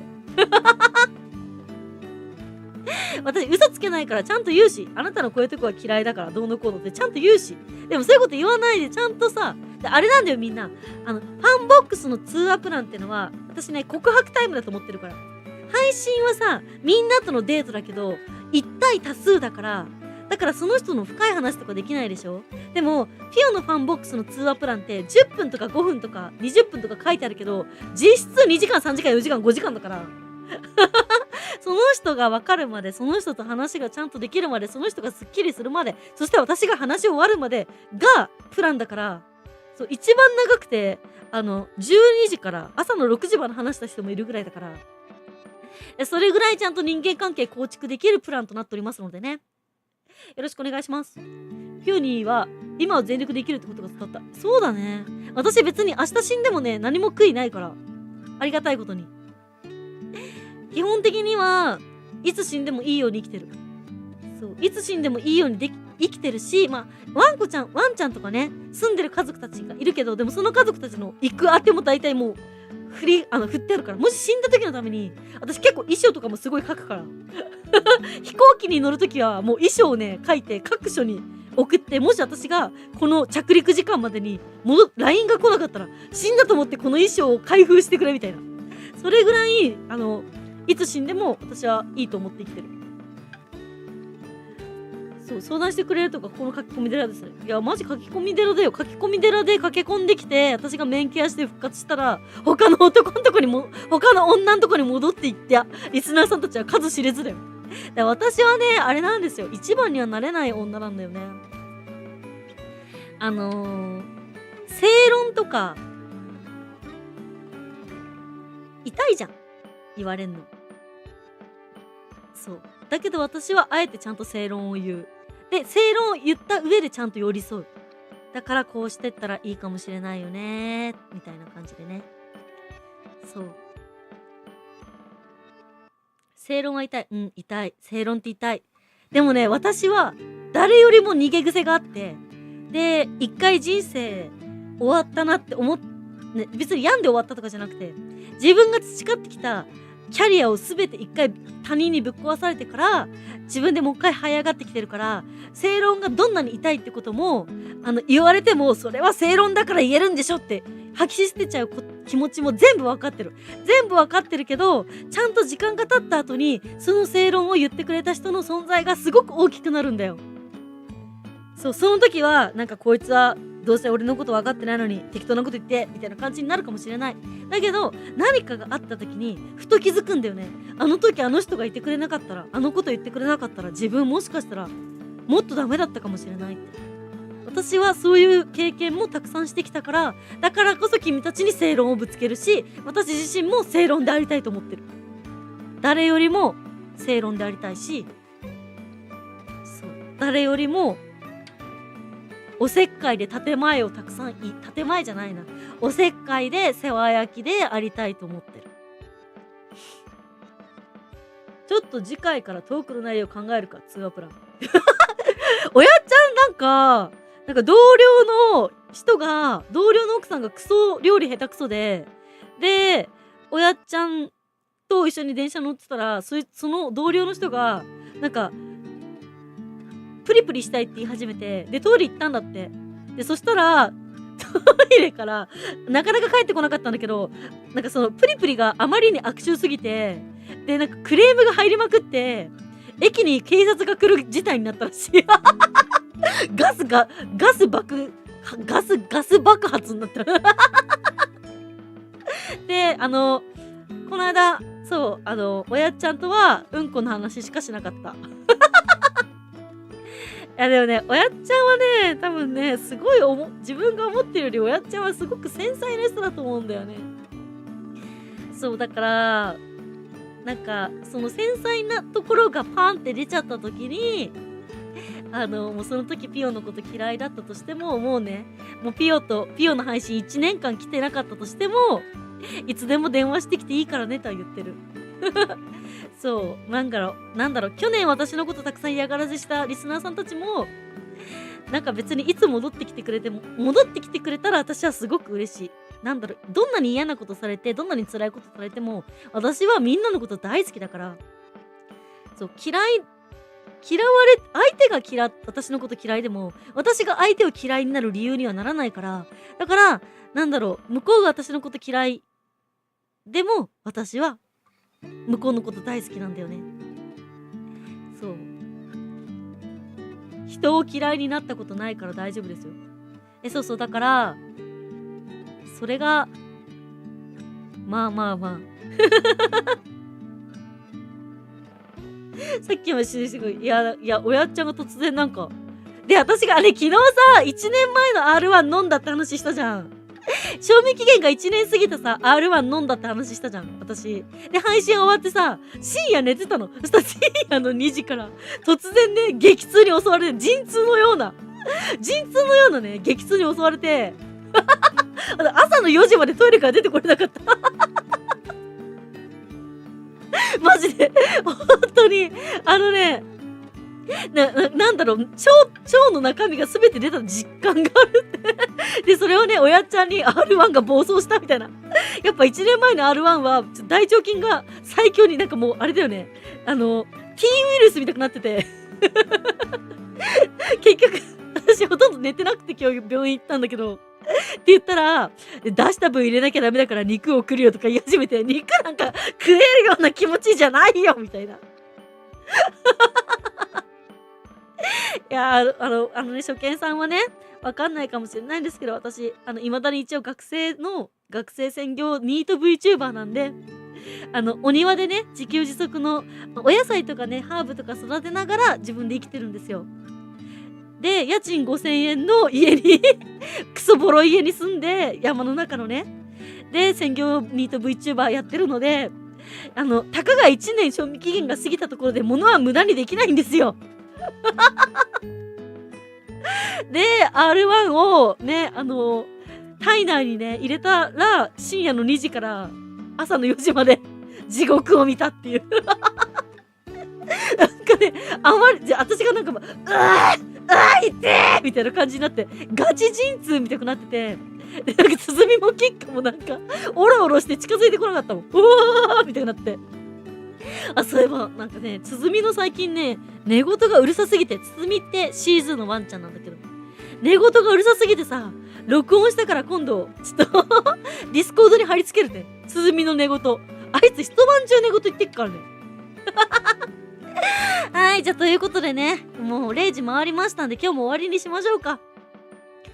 いや、でもね、本当にね、ちょっと最近、なんか結構悲しいことがね、多くて、ごめん、最後自分語りしていいですか？結構ね、辛いことが多くて、悲しいことが多くて、で、なんだろう。私もさ、危ういところあるから、なんかもうダメかもしれないみたいな、思ってたんだけど、そんな中で今日私がさ、ちょっとなんか、落ち込んでるみたいのを察してさ、いつもより待機コメントめっちゃ多かったじゃん。ね、いつもさ、5人とかから始まる待機コメントがさ、もう今日初めから20人ぐらい待機コメントしといてくれてさ、その待機コメントがこんだけあるから、私大丈夫だって言って、ライブ配信開始できたから、だから本当に、私はみんなにね、どんなに尽くしても尽くしきれないぐらい愛情をいただいてるので、だから少しでも返せたらいいなと思ってます。どうもありがとうございます。明日もね、一応配信したいと思ってるので、明日もね、会いに来てくれたら嬉しいです。よろしくお願いします。エールちゃんね、朝の4時起きだから早く寝かさなきゃいけないから。ねえねしよっか。ね。じゃあいつも通り皆さん、おつぴよにください。おつぴよにでお名前を呼んで終わりたいと思います。よろしくお願いします。あとね、今日のね、服装もね、後で写真 X で流すんでね、ぜひ皆さん保管してください。今日もどうもありがとうございました。会いに来てくれてどうもありがとね。ホロちゃん、おつぴよにーです。ベルちゃん、おつぴよにーです。カイカイちゃん、おつぴよにーです。カンちゃん、おつぴよにーです。てーちゃん、自分も寝てた。ラフちゃん、おつぴよにーです。ゆうちゃん、おつぴよにーです。きょうたろうにーちゃん、おつぴよにーです。しょうちゃん、おつぴよにーです。おやちゃん、おつぴよにーです。うたおちゃん、おつぴよにーです。えーるちゃん、おつぴよにーです。ぷよちゃん、おつぴよにーです。かてぃおつぴよにーです。お前マジでほんと童貞だったと思ったのにさ、他の女とさ、もうやりまくってたと思ったら私もうイライラして寝れないかもしれない。はい、やんちゃん、おつぴよにーです。ザムちゃん、おつぴよにーです。したおちゃん、おつぴよにーです。まさはたちゃん、おつぴよにーです。かわいちゃんもおつぴよにーです。みっちおつぴよにーです。てちゃんおつぴよにーです。つばいちゃんおつぴよにーです。かわんちゃんおつぴよにーです。もぶてぃちゃんおつぴよにーです。かむいちゃんおつぴよにーです。かんちゃんりゅうちゃんおつぴよにーです。まさはたちゃんおつぴよにーです。るちゃん笑ってるね。いたずら心ちゃんおつぴよにーです。来てくれてありがとう。みんなおやすみなさい。また明日も会いに来てね。私も会いに行くからね。おやすみなさーい。またねー。